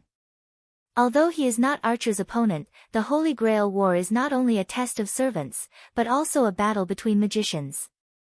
Yen Fengqi Enosaka understood Tashimi Enosaka's words. Then, sensei, I will go and prepare. How about it? Yen Fengqi Enosaka asked respectfully. Okay, go. Yen Fengqi Enosaka nodded and left. After Yen Fengqi Enosaka left, Tashimi Enosaka's face was gloomy. The reason he let Rider go was because Rider was almost abandoned by Tashimi Enosaka. After all, in front of the king, all servants were ants. The only way was to make a move on the master. I want to see who can summon him before me. I, Tashimi Enosaka, will not be merciful to such a nameless person. However, if Tashimi Enosaka knew that Archer's master was assassin, who knows how happy he would be, back on the battlefield, Ryder looked at Lancer. In his perception, all the soldiers that were hit by Lancer were unable to recover. A weapon that can restrain immortality. Ryder looked at Lancer's scythe and said.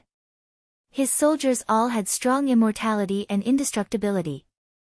The only disadvantage was that they could be restrained by weapons or attributes that could restrain immortality. It seems that you are not a simple person, Lancer. Ryder commented. But, don't think that my soldiers are too simple. With that said, the soldiers that attacked Lancer began to change. All the soldiers that were about to be hit by Lancer's scythe split themselves along the incision of the scythe and then instantly reformed. Lancer's scythe went through them. Lancer was shocked by the strange scene and was attacked by the reorganized soldiers. Bang! Lancer was heavily hit and flew out. Every soldier was the best of the best. Their strength was generally at the strength of a C class, and some had even reached B class. Lancer quickly got up and rubbed his stomach. He looked at the soldiers that had surrounded him with a complicated expression. Then, all of you will turn into stone. Lancer said faintly. He then put his hand on his hat and was about to take off his hood. At this time, countless explosions were heard. Ryder and Lancer both looked at the place where the explosions occurred. Berserker was the only one who was still attacking the skeleton soldiers.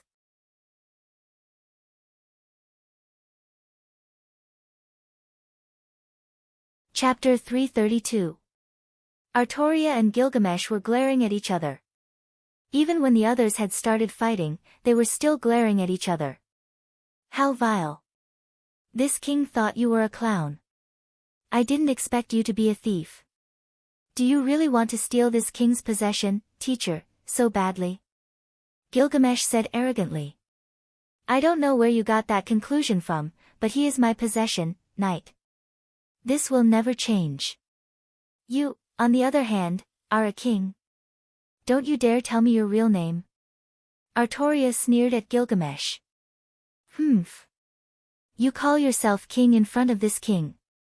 You want to steal this king's possession in front of him. You don't know this king's name in front of this king. You don't deserve to live anymore, Saber. Gilgamesh waved his hand, and several golden ripples appeared behind Gilgamesh. A few relics extended and attacked Artoria. However, bam! Bam! Bam! Bam! Bam! Artoria swung the blackened Excalibur and deflected the treasures that were flying toward her. Are they all relics? No wonder you dare to talk nonsense here. Artoria looked at the weapons that were deflected to the side and said in shock. Now you know how powerful this king is. However, this won't change your death. Saber, disappear under my attack. Gilgamesh waved his hand again. This time, dozens of golden ripples appeared behind Gilgamesh. Dozens of relics were flying toward Artoria. How ridiculous, archer. Do you think you can defeat me with just this? Artoria raised her holy sword, and countless magic power gathered on the sword. It looked like she was going to release a relic, but Gilgamesh didn't think so. In the blink of an eye, a huge black magic sword was formed. Artoria raised the black magic sword and swung it lightly.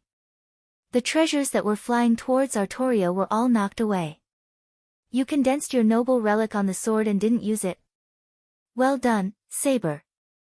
It would be too boring if you just left like that. Gilgamesh could tell the truth about the mana greatsword at a glance.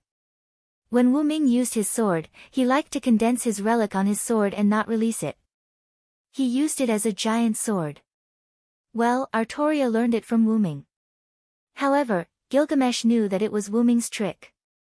Therefore, he was even more annoyed when Artoria said that she was his possession. Didn't that prove that they were related? Artoria, on the other hand, did not respond to Gilgamesh's compliment. If that's all you've got, I advise you to return to the Valhalla as soon as possible. In the face of Artoria's ridicule, Gilgamesh was already annoyed by the relationship between Wu Ming and Artoria. Like a fuse, Gilgamesh was furious again. Very well, thief, you've completely angered me. Gilgamesh waved his hands, and his huge chest swayed, which made Artoria a little annoyed. In an instant, countless golden ripples appeared behind Gilgamesh. If one really wanted to count, there were at least hundreds of them. Go to hell, mongrel. Hundreds of relics that were grade B and above bombarded Artoria's place. As the name implied, the beach of Winterwood City was destroyed. The bombardment also affected the other servants. Wuming, Cuchulain, Ryder, and Lancer all stopped what they were doing and looked over. These are all treasures. As a king, Ryder could naturally recognize the objects that were being bombarded indiscriminately. Lancer did not speak, but took the opportunity to jump back nimbly, widening the distance between him and Ryder, and then left directly. If the 7 servants really fought, Sakura Madu might be affected. Lancer thought so and decided to retreat first. Ryder did not want to stop Lancer from leaving. He just glanced at Sakura Madu's place and no longer paid attention to it. He, who had summoned countless soldiers, had already found Sakura Madu's position. However, due to his dignity as a king, Ryder did not attack Sakura Madu. My king, retreat first. There's no need to show your cards here. Tashiomi Enosaka's voice came into Ryder's ears. Yes, I know. Then, the soldiers and the giant elephant beside Ryder sank into the ground and disappeared. Ryder, on the other hand, turned into a spirit and left. On the other side. Let Berserker retreat. Amiya Kiritsugu said to Kuyu Meimi on the other side of the communicator. Yes, Kiritsugu. Later, Berserker, who was preparing to attack Gilgamesh because he could not find the target, stopped and jumped away from the beach. On the other side of Wuming. Caster, it's time to retreat. Kenneth's voice came. Yes, I'll go now, Master. Cuchulain said rather unhappily. That's not like you. Wuming looked at Cuchulain. I can't help it. I'm a caster now. Compared to fighting, I want to guide my master to the right path. Cuchulain smiled. After becoming a caster, Cuchulain's fighting heart also calmed down. If he did not meet Wuming, he was afraid that Cuchulain would really fight as a caster. But listening to your voice, your master is not the kind of guy who can be guided by you. Wuming didn't attack, but put the gun in his hand into the black ripples. Well, you're right, but since master asked me to leave, then that's it. Next time, let's fight to the death. After saying that, Cuchulain turned into a spirit and left. The reason why Wuming didn't fight with Cuchulain was not that he didn't want to continue to fight with Cuchulain, nor was it that the gunman's mind was in a mess. It was because Artoria and Gilgamesh were both disciples that Wuming cared about. Wuming wouldn't allow them to kill each other. Thinking so, Wuming went to the place where the explosion had already ended and produced countless smoke and dust. At this moment, Artoria, who was in the center of the explosion, was wrapped in a large amount of black magic fog, as if she was a servant incarnate. Enough magic turned into a magic fog to offset Gilgamesh's noble phantasms. Then, Artoria waved the Excalibur, and a huge magic impact dispersed the smoke and dust caused by the explosion. You're quite capable, Saber. You formed a magic defense to offset the explosion caused by my noble phantasms. Although Gilgamesh said so, he was already wary of Artoria. How much magic did she have to be able to defend against the explosion of so many noble phantasms? Anyway, Gilgamesh knew that it was impossible for him to do it. The magic required was too great, unless he had the Holy Grail. Since your attack is over, it's my turn. Artoria said, raising the Excalibur in her hand, and more magic gathered on the holy sword than before. Is this guy's magic infinite? Gilgamesh frowned. Then, the golden ripples behind him opened. However, this time, what appeared in the golden ripples was no longer a weapon, but a defensive gear. At this time, 2 chains suddenly appeared behind Gilgamesh and Artoria, entangling them. Okay, enough is enough. Wuming's voice came.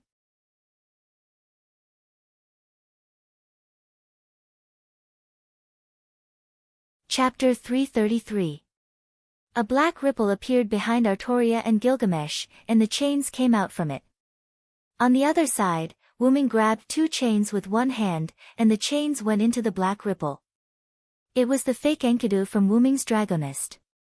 Wyrm, who appeared as an assassin, did not bring Enkidu with him. Although the fake Enkidu was not as good as the real Enkidu, it could still play a certain role. Artoria put away the sacred sword, and Gilgamesh put away the gate of Babylon, which was the best proof. Tisk, Gilgamesh looked at the chains that were tightly wrapped around him and said in a displeased tone. Of course, she could tell that this was her friend's avatar, and it was fake. Gilgamesh hated fake avatars the most. Artoria, on the other hand, did not say anything. This fake chain was made with the original Enkidu, so it only kept its special attack mode against divinity, which was why Gilgamesh was wrapped around by the chain. Artoria, on the other hand, had the red dragon blood in her veins. The chain was nothing more than a sturdy chain. Wyrm walked between the two and looked at them. Sit down and talk. After all, both of you are my disciples. As soon as Wyrm said that, Artoria and Gilgamesh were shocked and looked at each other in disbelief. Wyrm, who had almost guessed the result, could only smile awkwardly.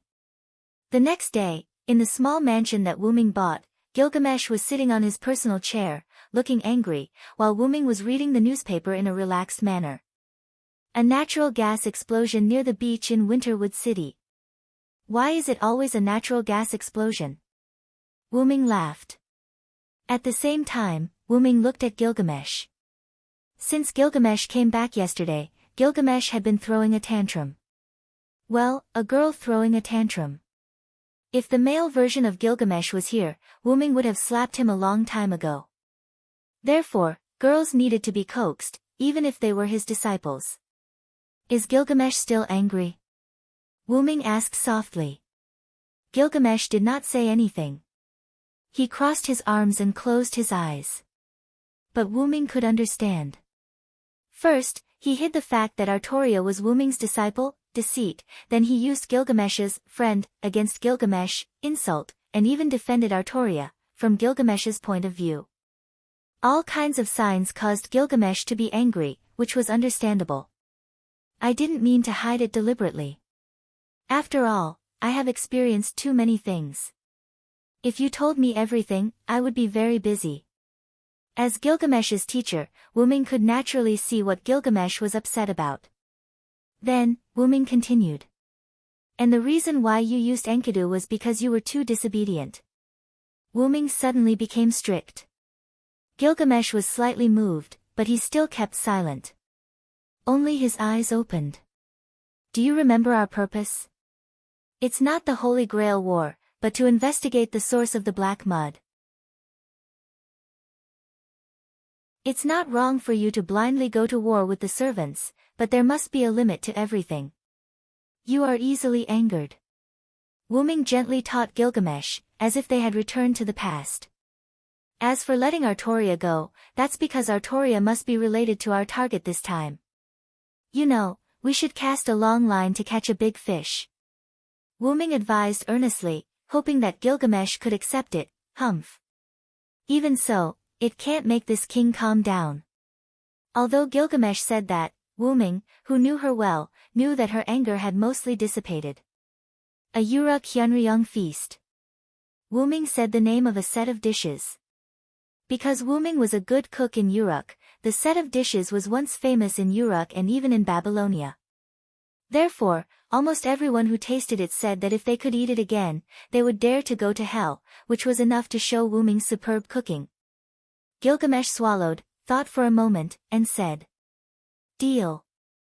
Wyrm showed a victorious smile. Yuanzong Mountain. Wyrm came here and was ready to check the Great Holy Grail again. Is there another source of the black mud? Walking on the way to the Great Holy Grail, Wyrm thought.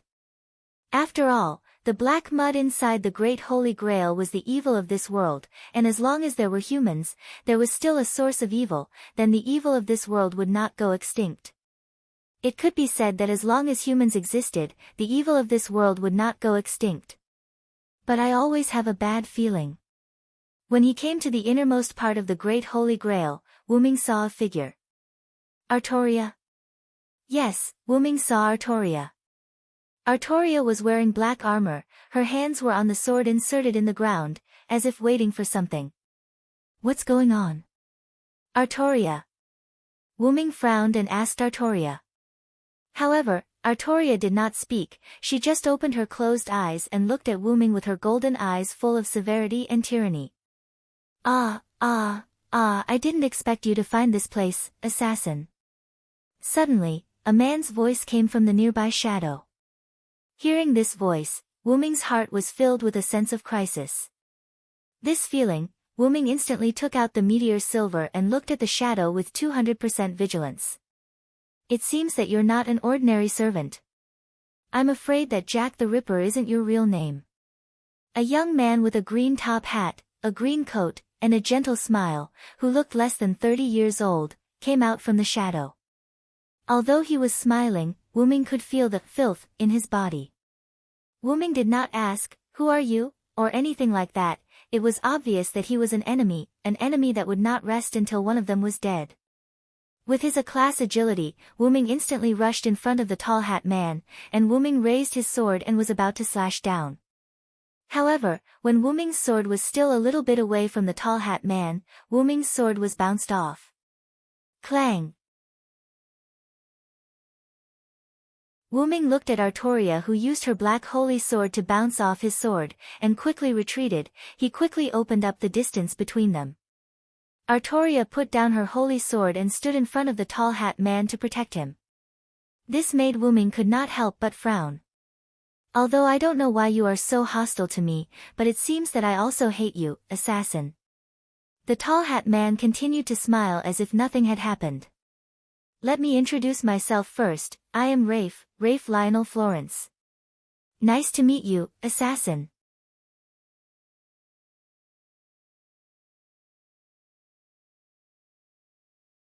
Chapter 334. Rafe Lionel Florence. Wuming murmured the name softly. Florence? The 72 demon gods. Wuming pondered carefully. Was it related to Solomon, or was it just a coincidence? To be honest, I don't want to have anything to do with you. I'm just here to follow the orders of our king. Rafe spread out his hands, showing that he didn't want to fight. But your goal is to destroy the world, right? As long as you have such a goal, you are destined to be my enemy. Wuming raised the meteor silver with one hand and pointed it at Wuming. Ha ha ha. You're right. I can't wait to kill you, assassin. Rafe laughed and looked at Wuming with a twisted face. Go, Saber. Rafe ordered, and Artoria rushed toward Wuming. Wuming frowned and raised his sword toward Artoria. Wuming was wondering why Artoria became like this, but it seemed that it was because of this guy named Rafe. Bang! Bang! Bang! Wuming was knocked away by Artoria's attack. Artoria was a saber, and her attributes were much higher than Wuming's assassin. It could be said that Wuming had never felt so weak before. Artoria didn't chase after Wuming after knocking him away. Wuming steadied himself and didn't rush to fight Artoria. Instead, he looked at Rafe, who was behind Artoria. It seems that you are Saber's master. I'm afraid that her original master has already been killed by you. Rafe laughed when he heard Wuming's words. As expected of you. I knew it. You can't be an ordinary person if you make me feel like I have to kill you. Rafe covered his face with one hand, and his voice came from under his palm. Then, Lev removed his hand from his face and looked at Wuming with his twisted eyes. You're right. I've already taken back Saber's master. Recycling? Wuming was a little puzzled, but he did not show it on his face. Lev did not know what Wuming was thinking, nor did he want to know. Instead, he pointed at Artoria. Instantly, Artoria's heart began to glow. A cup could be vaguely seen in her heart. That is the Holy Grail. Wuming was shocked. There was indeed the Holy Grail in Artoria's heart. Wuming could tell that the grail in Artoria's heart was complete, which meant that the grail in the Winterwood Cavern had been inserted into Artoria's heart by Leviticus. Wuming hurriedly asked Kalas to check the Holy Grail in the Yuanzhang Mountain Cavern. Without a doubt, the Holy Grail had disappeared. Although he did not know how Lev inserted the Holy Grail into Artoria's heart, there was no doubt that the Holy Grail in Artoria's heart was indeed the Holy Grail. This also explained why Artoria had turned dark. Her heart was filled with the evils of the world, so there was no need to mention her entire being. And no wonder Artoria had almost unlimited magic power. It turned out that the Holy Grail was supporting her. And from Lev's words, it seemed that Artoria's master was the Holy Grail. Wuming thought of Mayu, Ilya, and Blackie, which undoubtedly annoyed Wuming. Yes, I gave the Holy Grail to Saber as a trade. Saber will listen to me. What a perfect trade. Lev sighed like a bard. Then, Lev began to speak again. It's so sad, assassin. I was just going to stay here for a while and leave after completing the task given to me by the king. But you came in without permission. Lev looked at Wuming fiercely. If that's the case, then you can go to hell, assassin. With that said, magic power gathered in Lev's hand, and the Holy Grail in Artoria's heart began to glow. Don't even think about it. Although Wuming did not know what Lev wanted to do, he would not just stand by and watch. However, Saber. Release your noble phantasm.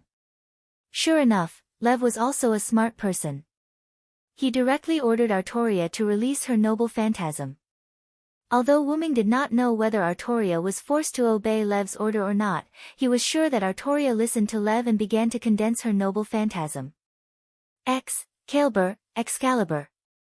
Artoria raised the holy sword high, and countless magic power flowed from the fantasy breed's heart into the holy sword. The black light expanded greatly, and then Artoria slashed at Wuming. Wuming looked at the black light in front of him, and a sentence popped up in his heart.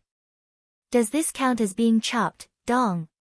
A loud noise came from inside Yuzhang Mountain, and a black light broke out from inside Yuzhang Mountain. The black light was enough to cause a disturbance in Winterwood City, but now it did not cause any disturbance. In the midst of the ruins, Wuming struggled to reach out a hand that was wearing a black sleeve. Crash. As the owner of the hand pushed away the rubble, there was a faint sound. Wuming's figure squeezed out of the rubble in a sorry state, and he shook his head. Ah, it hurts.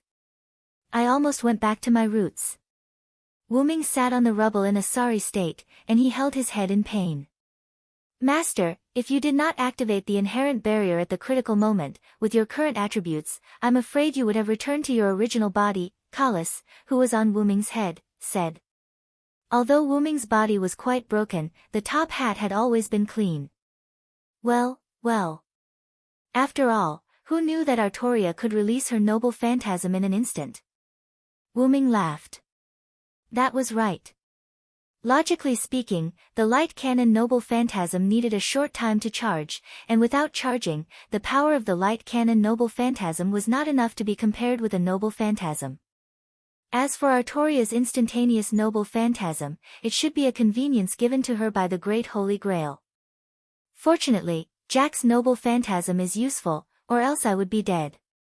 The moment Artoria released her noble phantasm, Wuming activated the inherent barrier, Dark Mist.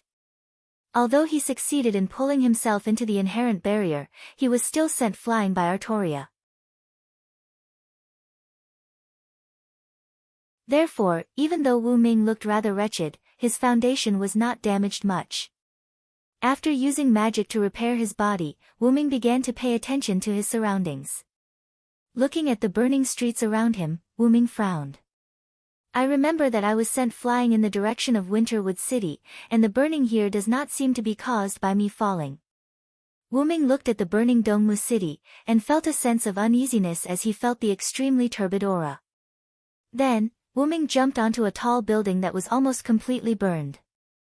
Looking around, the entire Winterwood City had turned into a sea of fire.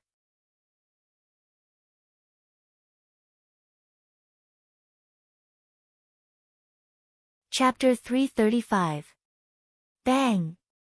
Wuming casually sent a skeleton soldier that emerged from the shadows of the building flying. He continued to investigate the surrounding situation. So far, there are no ordinary people in the entire Winterwood City. Did they disappear into thin air? Or were they taken away? Although there were traces of blood and corpses, Wuming checked them and found that they were magicians, not ordinary people. Wuming stopped and did not continue to walk. Everywhere is full of the smell of the black root mud, as if it has been soaked in it. Wuming said in annoyance.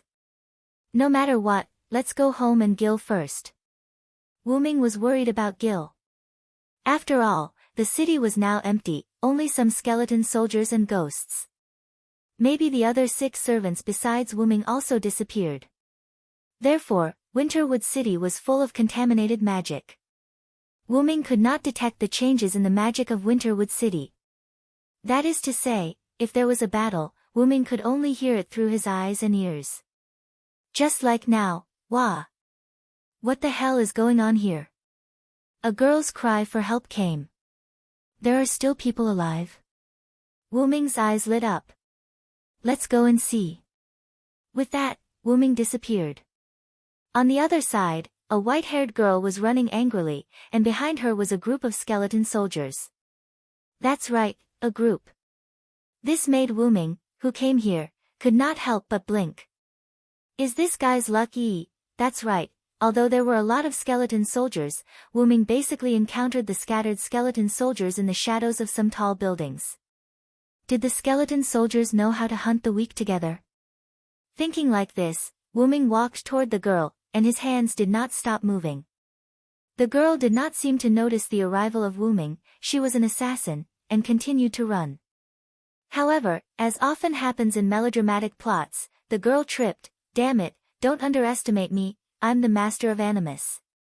As if going crazy, the girl raised her hands. Of course, she was not surrendering, but she was going to use magic to attack. Ganger. The white-haired girl raised one of her hands and extended her index finger. She then placed her other hand on the hand that had extended her index finger, and a magic array appeared in front of her index finger. A yellow magic bullet shot from the magic circle and hit a skeleton soldier, and the skeleton soldier disappeared in an instant. Is it a Nordic curse magic? Wuming said calmly. This kind of magic was originally a curse that could reduce people's physical ability. If it was serious, it could even kill people, but if there was enough magic power, it could also turn it into a magic bullet. This girl seemed to be a first-class magician. However, for the skeleton soldiers, it was not enough to make them feel the danger. The rest of the skeleton soldiers rushed toward the white-haired girl. Don't underestimate me. The girl continued to shoot Gandr, but it could only kill a few skeleton soldiers. At this time, the girl found that there was a skeleton soldier on the electric pole behind her. The girl turned her head and looked at the demonic skeleton. Gandr. The girl panicked and shot magic bullets at the skeleton soldier, but because of the panic, the magic bullets fired by the girl were a little off target, and the skeleton soldier dodged them easily. Facing the skeleton soldiers that fell from the sky, the girl was completely panicked. The girl held her head in fear and closed her eyes in despair. Someone save me. Lev. Klala, accompanied by the sound of something falling to the ground, the girl found that the expected attack did not come, and even the sound of the skeleton soldiers in front of her disappeared. Huh? The girl slowly opened her eyes and looked at the skeleton soldier behind her. She saw that the skeleton soldier that had just attacked the girl had been divided into 13 pieces like a work of art and scattered on the ground. Then, the girl looked at the skeleton soldiers in front of her, all of them were still. A young man wearing a black trench coat, a black top hat, and his hands in his pockets slowly walked out of the skeleton soldiers. Klala. All the skeleton soldiers turned into pieces and scattered on the ground, making a sound. The young girl was startled, and her body shrank back. The young man took off his top hat and made a noble salute to the girl. Although I'm sorry, I'm not the Lev you want, but I can still save you, lady. The girl looked at the young man in front of her blankly and did not speak. On the other side, Cuchulain and a rather naked man were fighting. The man wielded a spiral sword and attacked Cuchulain, who was holding a magic staff, repeatedly. "What's wrong, Cuchulain, can't you fight after becoming a caster?" The man continued to attack Cuchulain with a smile on his face. "Damn it! Since you're mocking me, then take this, Fergus." Cuchulain smiled bitterly, then pointed his staff at the man named Fergus. The Lune rune appeared under the man's feet, and then there was a big explosion. Boom! Cuchulain took advantage of the impact of the big explosion to open up the distance and stood firmly in the distance. Whoosh!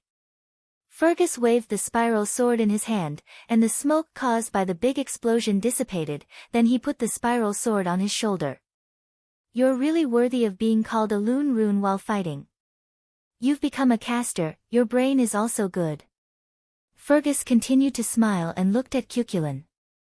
"Well, I'm also a caster." "And, where did you come from?" "There are only 7 casters in the Holy Grail War, Fergus Mark Roy." Cuchulain looked serious. Since Cuchulain and the other 7 casters retreated, the next night, Cuchulain's spirit body stayed in the Winterwood Hotel. Suddenly, he could not sense his master. Cuchulain quickly looked for his master, but there was no one in the Winterwood Hotel. Outside the hotel, Cuchulain found that the whole Winterwood city had turned into a sea of fire, and he himself, even without his master, felt the lack of magic power. There was no doubt that the Great Holy Grail had provided him with magic power. Then, Fergus came to the door. "I don't remember there being 2 sabers in the Holy Grail War. Where's the Night King?" Cuchulain looked at Fergus seriously. "Well, I'm not very clear here. I only know that my master used the Holy Grail to resummon 7 casters and let us kill all the survivors in the city, including the servants." Fergus shrugged and said indifferently. "However, it seems that there are not many living people in this city. I sensed the aura of a servant, so I came here. I didn't expect it to be you, Cuchulain." Cuchulain was shocked by Fergus' words. Not to mention other things, his master had resummoned 7 casters, which meant that there were now 14 casters in Winterwood City.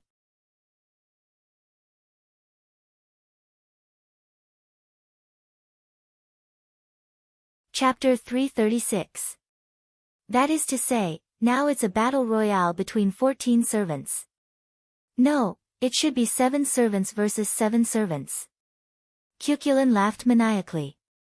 "Well, you're not wrong to say that, but I think it's more like the 7 servants on my side are killing the rest of the servants," Fergus said arrogantly with a smile on his face.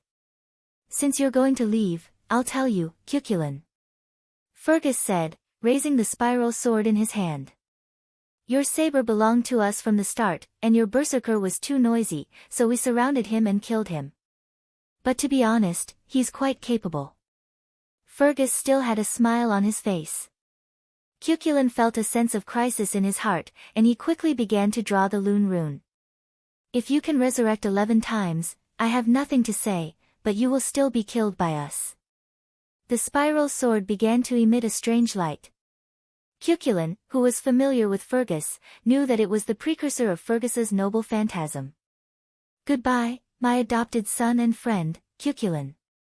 After that, Fergus waved the shining spiral sword in his hand. Caladbolg.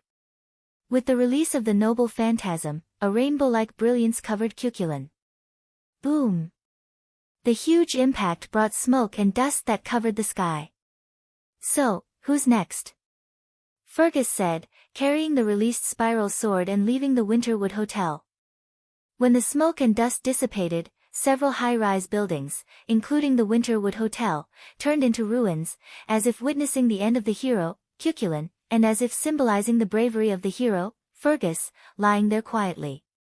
On the other side, Wyrm and the white-haired girl walked side by side on the burning abandoned road. The collapse of the Winterwood Hotel and the series of explosions naturally attracted the attention of Wyrm and the white-haired girl. Wyrm frowned and looked in that direction. "Cuchulain, is that you? What happened over there?" "Assassin, do you know something?" the white-haired girl said rather angrily. Maybe it was a fight between servants. Who knows? Wuming shrugged and did not say anything. The white-haired girl resisted the urge to curse and touched the necklace around her neck. She didn't say anything and instead smiled happily. It's time to go, Olga. There's still a long way to go to our destination, Wuming said, walking ahead. I got it. Also, I'm your master. Can't you just listen to me for once? The girl named Olga didn't say anything in the end. She obediently followed Wuming and complained. Yes, a master who doesn't have the ability to master. You. Assassin. Wuming could not help but smile. After Wuming saved the girl, he generously admitted his identity as the masterless assassin. The girl also told him her name, Olga Marie Animusfia. It sounded like a noble name. Wuming vaguely remembered this surname when he went to the clock tower. In that case, let's work together. Then, he made a suggestion. Wuming meant to let the girl named Olga Marie be his temporary master. Of course, this didn't mean that Wuming couldn't do without a master, because Wuming was directly summoned by the Great Holy Grail. No, it should be said that Wuming's main body was summoned by the Great Holy Grail. In fact, it was Wuming's main body that was summoned by the Great Holy Grail. Of course, on the other hand, Wuming was not interested in Olga Marie or anything like that. It was because Olga Marie's previous words made Wuming quite interested. Who can save me, Rafe? At that time, Olga Marie did shout that. And Wuming had seen the owner of this name not long ago, well, and he was tricked. Wuming intuitively felt that Olga Marie and Rafe must be related, but Olga Marie didn't look like a big villain. Therefore, Wuming was very curious about where Rafe, Olga Marie, and the others came from. There was no doubt that Rafe was not from this world, and Olga Marie was full of puzzles. Wuming was a magician who explored the whole Winterwood City. At that time, there was no Olga Marie, and no one entered Winterwood City these days. And the most important thing was that Olga Marie was dead. Yes, Wuming could perceive that Olga Marie was a ghost existence, similar to the existence of a servant. But it seemed that Olga Marie didn't know that she was dead, and still thought that she was a human, still alive. For various reasons, Wuming proposed to establish a contract with Olga Marie. I refuse. Of course, Olga Marie with a sad and angry face refused Wuming. Wuming certainly knew why Olga Marie refused, as before Wuming and Olga Marie joked that there was no master talent. Olga Marie was a first-class magician, but he didn't know why Olga Marie didn't have a master talent, not even a little bit. First-class magicians didn't have a master talent, which was undoubtedly interesting. However, who was Wuming? For this kind of situation, Wuming prepared a tool very early. Wuming took out a necklace from the black ripples. This was a necklace that Wuming made according to the technology of the Yuctamyrenia family. When Wuming threw the necklace to Olga Marie and explained the situation, Olga Marie was in a daze for a while, and then happily put on the necklace and established a magic channel with Wuming. The necklace had a technique that could connect the wearer and the contract servant. Although it only provided magic and there was no command curse, it could be regarded as half a master. This was the technology of the Yuctamyrenia family to let the cyborgs provide magic to the servants. The cyborgs provided magic, the master managed the servants, gave orders, fought, and used command curses. It could be said that it didn't consume the master's magic at all. In order to establish a master-servant contract with Olga Marie, Wuming came up with a stupid way. Only in this way, Wuming and Olga Marie didn't completely trust each other. After all, Olga Marie was a magician, she should be cautious, which she did well. And Wuming simply wanted to follow Olga Marie, he wasn't in a hurry to know her information. Wuming had a hunch that as long as he followed Olga Marie, he would naturally know the information. Therefore, the two didn't exchange information. After that, Wuming proposed to go to his stronghold to see the situation. He still had an ally, servant. Because she was unfamiliar with the place, so Olga Marie agreed to follow Wuming to his stronghold. As a result, because the small villa that Wu Ming bought was in the east, and Wu Ming and Olga Marie's location was in the west, the two of them didn't arrive for a long time. Olga Marie said, "I'm going to die," then they encountered the collapse of the Winterwood Hotel. Wu Ming didn't want to stir up trouble. After all, his current assassin class, Jack the Ripper, wasn't strong in frontal combat. You probably haven't seen a Jack with a 100% critical strike rate, so he could only kidnap Twinkle and let her be his damage dealer. However, trouble always fell from the sky. Leia.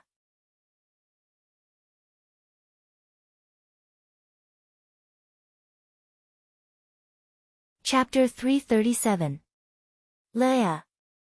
Accompanied by an inexplicable roar, a black creature with black smoke all over its body charged out of nowhere. The opponent was undoubtedly a servant. Wu Ming could feel it at such a close distance, and it seemed to be a berserker. What's going on? Isn't Berserker Hercules? Wu Ming frowned. Later, Wu Ming observed that berserkers seemed to rush out from the collapsed Winterwood Hotel, which meant that the opponent was previously under the hotel. The opponent's whole body was black, and he could tell that it was an African. Wu Ming thought so. However, it was lucky. Leia. The black mass roared and rushed toward Wu Ming. That's right, it rushed toward Wu Ming, ignoring Olga Marie. Wu Ming could feel that the opponent was targeting him. "Olga, hide, it's a servant," Wu Ming said seriously to Olga Marie behind him.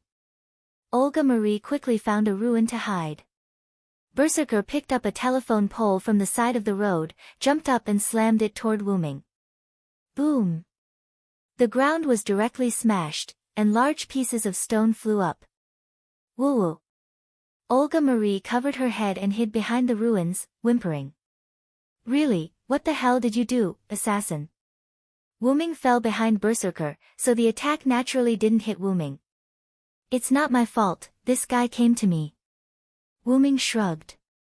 Leia.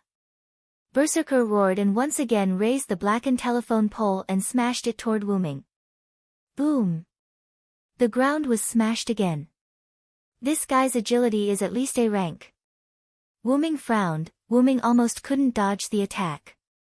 "But I'm an assassin. If you expect an assassin to fight a berserker, perhaps only the ancestor of the assassin, the legendary First Hassan, could do that."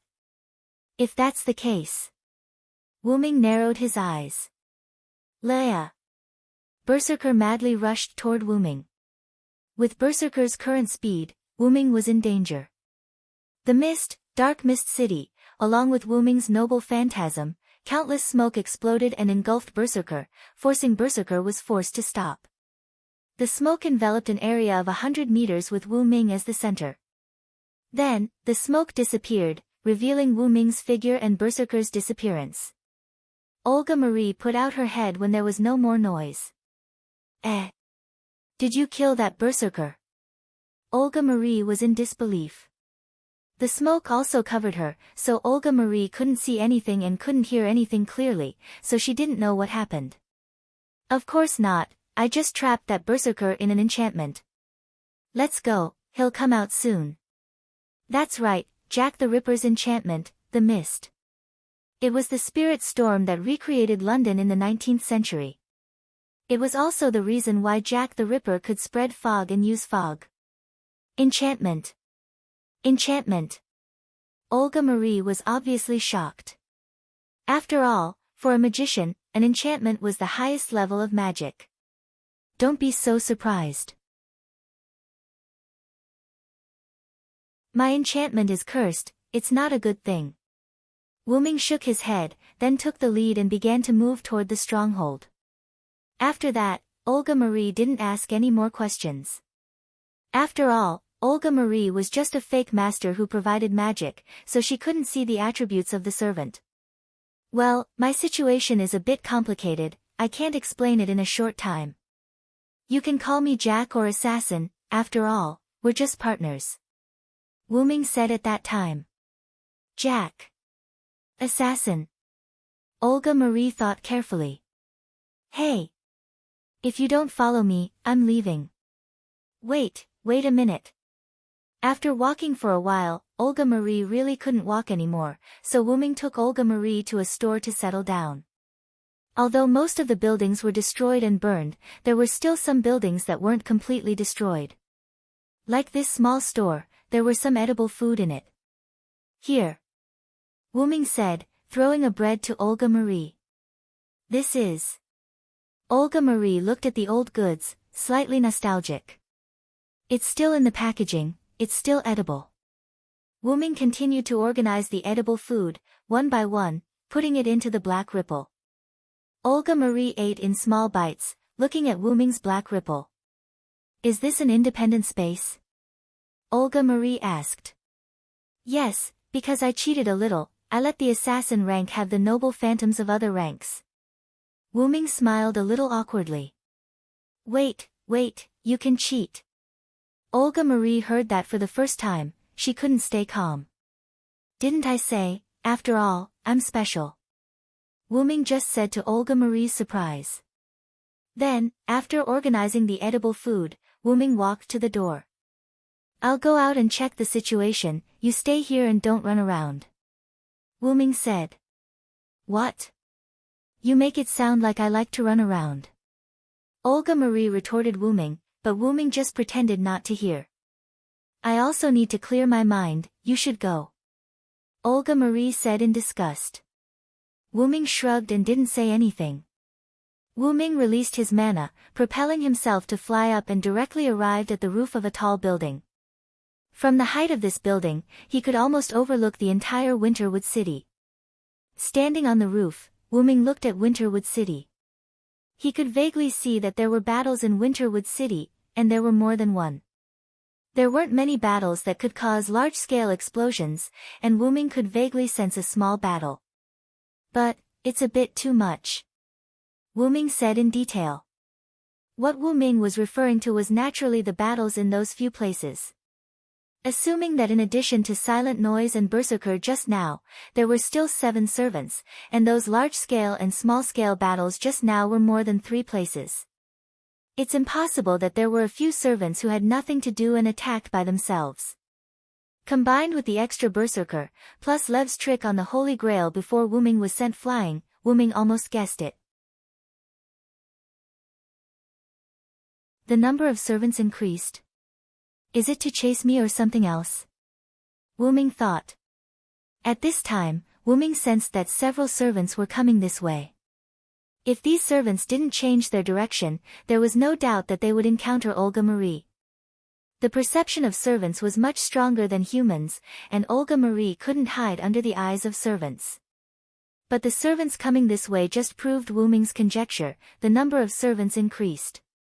Swish! Wuming instantly disappeared from the roof.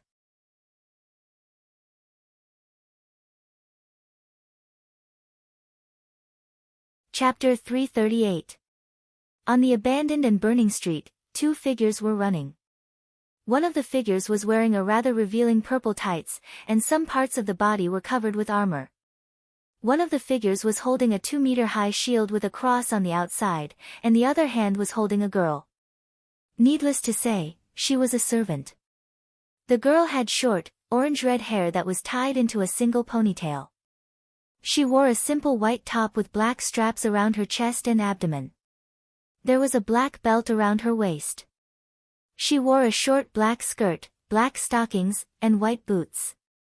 Although it looked like work clothes from somewhere, it looked extremely beautiful on the girl. The girl with short orange hair had 3 red marks on the back of her right hand, which formed a shield. Obviously, she was the master of the girl in purple tights. Next to the 2, a girl in a cloak was carrying a scythe and holding a little girl with black hair in her arms. If Wuming was here, he would know that she was one of the 7 servants on the beach. She used a scythe as a weapon, Lancer of the Tong family. Needless to say, the little girl with short black hair in her arms was the master of Lancer. The 3 petal-like marks on the back of her right hand were the best proof. Matthew, are you okay? The girl with short orange hair asked with concern. She seemed to feel guilty for letting the younger generation carry her. It's okay, Senpai. I am Senpai's servant, and Senpai is my master. The girl named Matthew said and smiled at her master. They're coming. Lancer, who was beside the two of them, finished speaking. Suddenly, a sharp arrow was shot towards them. Mashu quickly stopped and raised her shield to block the sharp heart-shaped arrows. Bang! Bang! Bang! Bang! A few steel-like collision sounds came, and Matthew, who was holding the shield, was pushed back a few steps by the huge impact. Are you okay, Matthew? The orange-haired girl asked worriedly, her words vaguely hinting that she was blaming herself for not being able to help. It's okay, senpai. Please be careful, the opponent is a very powerful servant. Although it was very difficult to resist the attack, Mashu still smiled and said to her master who was protecting her. Matthew is right. Chaldea's instrument shows that there are two servants comparable to gods. No, there is no doubt that they are gods near you. Be careful, Matthew, Tachika. A male voice came from a device on the wrist of the girl with short orange hair who seemed to be called Rika. Although the voice sounded rather unreliable, cough cough, there was no doubt that he was right. Then, Matthew said to Lancer. Miss Anna, please help us. I don't want senpai to leave this place. Matthew and Tachika had seen Anna's ability. For many skeleton soldiers, Anna just waved her sickle and killed all the skeleton soldiers. She was much more powerful than Matthew. The girl called Anna couldn't help but look at her little master. Compared to Anna, she hoped that these people could call her Lancer. Also, if her little master didn't always call Anna sister, Matthew and others wouldn't know that she was called Anna. Sister Anna. Sakura Madhu looked at Anna. But Anna was still hesitant, because the enemy this time was, What's wrong, my lovely sister, are you afraid to attack your own sister? A beautiful voice came from behind them. Everyone looked at the newcomer in panic because they didn't notice her presence until she spoke. But it was obvious that she had been standing there for a long time. That's right, my lovely sister, are you afraid to attack your own sister? However, at this time, Matthew and others also heard a beautiful voice in front of them. Everyone looked to the front again, and a gorgeous purple-haired girl with two ponytails appeared in front of them. She was dressed almost exactly the same as the one behind them. The only difference between the two was their clothes and weapons. The girl who came from behind didn't have any weapons in her hands. She only had a gauntlet that protected the back of her hands. Moreover, it was more appropriate to call it an ornament than a gauntlet. It made her hands look more tempting. The girl's clothes were similar to a royal shawl and a low-cut princess dress with a long transparent hem that covered her beautiful legs. A few transparent scarves were wrapped around the girl's body, making her look particularly charming. The girl who came from the front held a small bow made of gold in her hand, but there were no arrows. From this, it could be seen that the heart-shaped arrows just now were shot by this girl. The girl didn't have gauntlets on her hands, but a bracelet made of beautiful strings of beads, which made her small hands even more beautiful. In terms of clothes, the girl's clothes were similar to the clothes of the Greek girl next door. It was just a short skirt that went up to the knees, and there was a bow in front of the chest. Other than that, the two girls looked exactly the same, and even their temperament was exactly the same. They were like the goddess of love, full of charm, and couldn't help but want to surrender. Fortunately, Matthew and others were all women, and more or less resisted the two gods. If they were men, they would probably be lying on the ground licking the toes of the goddess. Sister. Anna couldn't help but whisper. The three people beside Anna heard what Anna said and were shocked. Sister. Matthew looked at Anna in disbelief. So, Anna, you are also a god. Tachika looked at Anna in surprise. Anna only made a soft sound and did not say anything else. How sad, my sister, you haven't told them your real name yet. The girl in the back smiled and looked at Anna with a light tone. Your master looks too young, and it seems that she can't use the ability of a master. The girl in front covered her mouth and laughed. So, what should we do now, "Sister, will you die with your companions, or rise up and resist us?" The two girls finished each other's words as if they were the same person. "Sister. Perhaps, I was summoned to this era to kill you again." Anna put Sakura Madu down, and Sakura Madu ran into Tachika's arms obediently. Then, Anna picked up the scythe from behind and stood back to back with Matthew, protecting their master behind them. Seeing the scythe pointed at her, the girl in the back smiled happily and painfully. "My poor sister, she has to experience the pain of killing her family again." The girl in front was also the same. The two were happy that Anna didn't have to die, but they were sad that their sister had to bear the pain of killing her family. "Since that's the case, I'll end all of you." Suddenly, a ghostly voice came out of nowhere. "Mother of disintegration."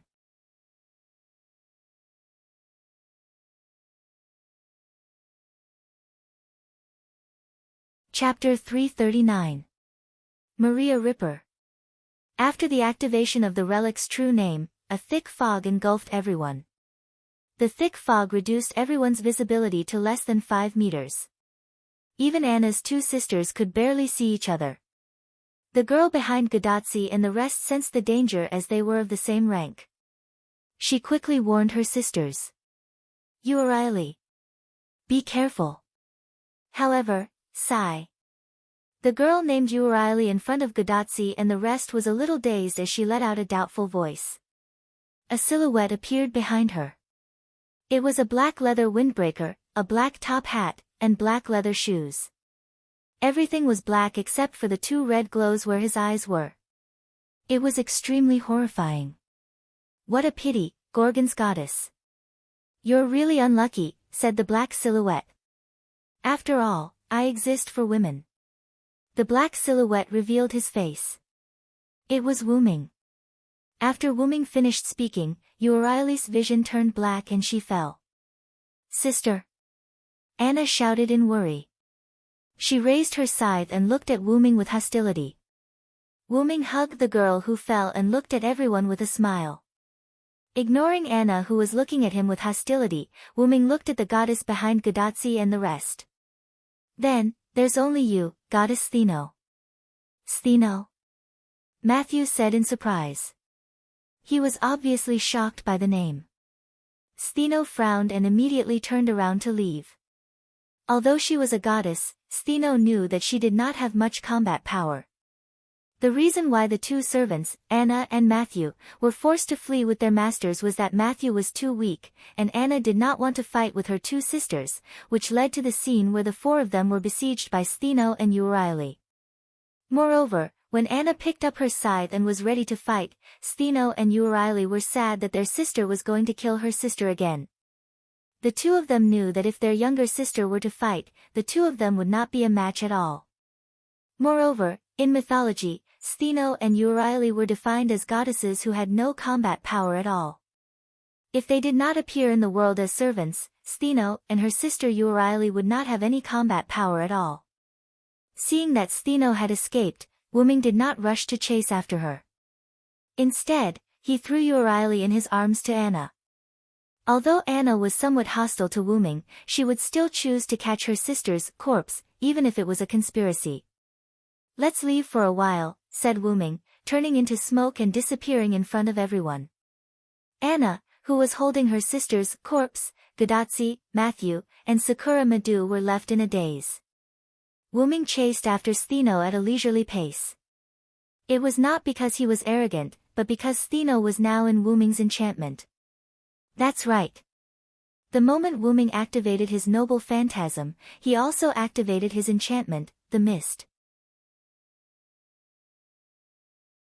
If Gadatsi and the others were paying attention, they would realize that the environment around them had changed. Besides, the device on Gadatsi's wrist no longer emitted any sound because the mist released by Wu Ming interfered with the mana connection. Moreover, Wu Ming had the ability to turn into mist in his enchantment and appear anywhere in an instant, so Wu Ming was not in a hurry to catch up with Stheno. Sensing the existence of the otherness in his enchantment, Wu Ming frowned. He hasn't come out yet. However, after sensing the distance between the two of them, Wu Ming did not bother about him anymore. Instead, he sensed Stheno's location. By the way, even if Stheno was an assassin and also had a level A+ aura concealment, he could not get rid of Wuming. The entire enchantment was filled with mist. As long as there was mist, Wuming could detect it. Therefore, Wuming had already discovered Stheno, who was hiding in the shadows of the alley ahead. After stopping, Wuming walked to the entrance of the alley slowly and looked at the shadows. "Do you want to play hide-and-seek, great goddess?" Wuming smiled as he walked into the alley.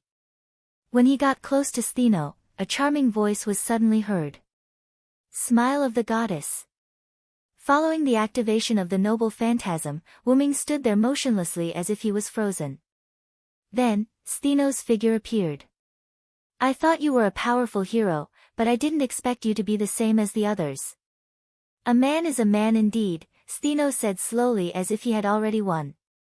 Walking to Wuming, who was standing there in a daze, Stheno raised his head and looked at Wuming. "What beautiful eyes, what a handsome face." "What a pity," Stheno said as if she was intoxicated. None of the men who had been affected by her charm could survive. "To be able to attack us sisters, I thought you were really a man who wasn't tempted by beauty." Stheno smiled, then raised his hand and caressed Wuming's cheek. Suddenly, when Stheno touched Wuming's face, he seemed to have seen something rather shocking. Shock was written all over his face. Slap. Suddenly, a hand grabbed Stheno's arm. Then, a rather frivolous voice was heard. "It's not good to casually invade other people's privacy, great goddess." "What?" Stheno exclaimed in surprise. Looking at the man who grabbed his wrist without any trace of being affected by the charm, Stheno smiled bitterly. "I see. Was that all a disguise? What a cunning man." Wuming only maintained his smile and didn't explain anything. As for the appearance of being affected by the charm just now, that was an act by Wuming. As someone who had seen through Stheno and Euryale's true names, Wuming naturally wouldn't be so rash as to underestimate Stheno. Even if Wuming could take down Euryle without any difficulty, Wuming wouldn't think that Stheno was easy to deal with. After all, no matter how weak and useless the other party was, she was still a goddess. For example, just now, Stheno had only touched Wuming's cheek and seen some information about Wuming. In terms of skills, it should be similar to seeing through true names. As an existence on the same level as them, or even a higher level existence, Wuming said that there was no need to underestimate any god. Gods never lacked trump cards. Well, of course, if the difference in strength was too great, he could still underestimate them. Cough, cough. In short, because Wuming realized that the other party was a charming goddess, he originally wanted to use a world-class item to resist Wuming, but after thinking about it, he decided against it. After all, his hypostasis was very high, and he had proven before that he was immune to almost all mind control without a world-class item. Therefore, Wuming pretended to be charmed and grabbed Stheno when she approached Wuming. As for whether Stheno, who was caught by Wuming, would escape or not, Wuming already had a plan. You're tuning in to the Blissful Bookshelf YouTube channel. We're so grateful for your support, and don't forget to subscribe to join us on this incredible journey through captivating stories. Your generosity through donations truly makes a world of difference, as it's the primary source of revenue that allows me to expand and enhance this channel for you. Thank you from the bottom of my heart for being a part of this adventure.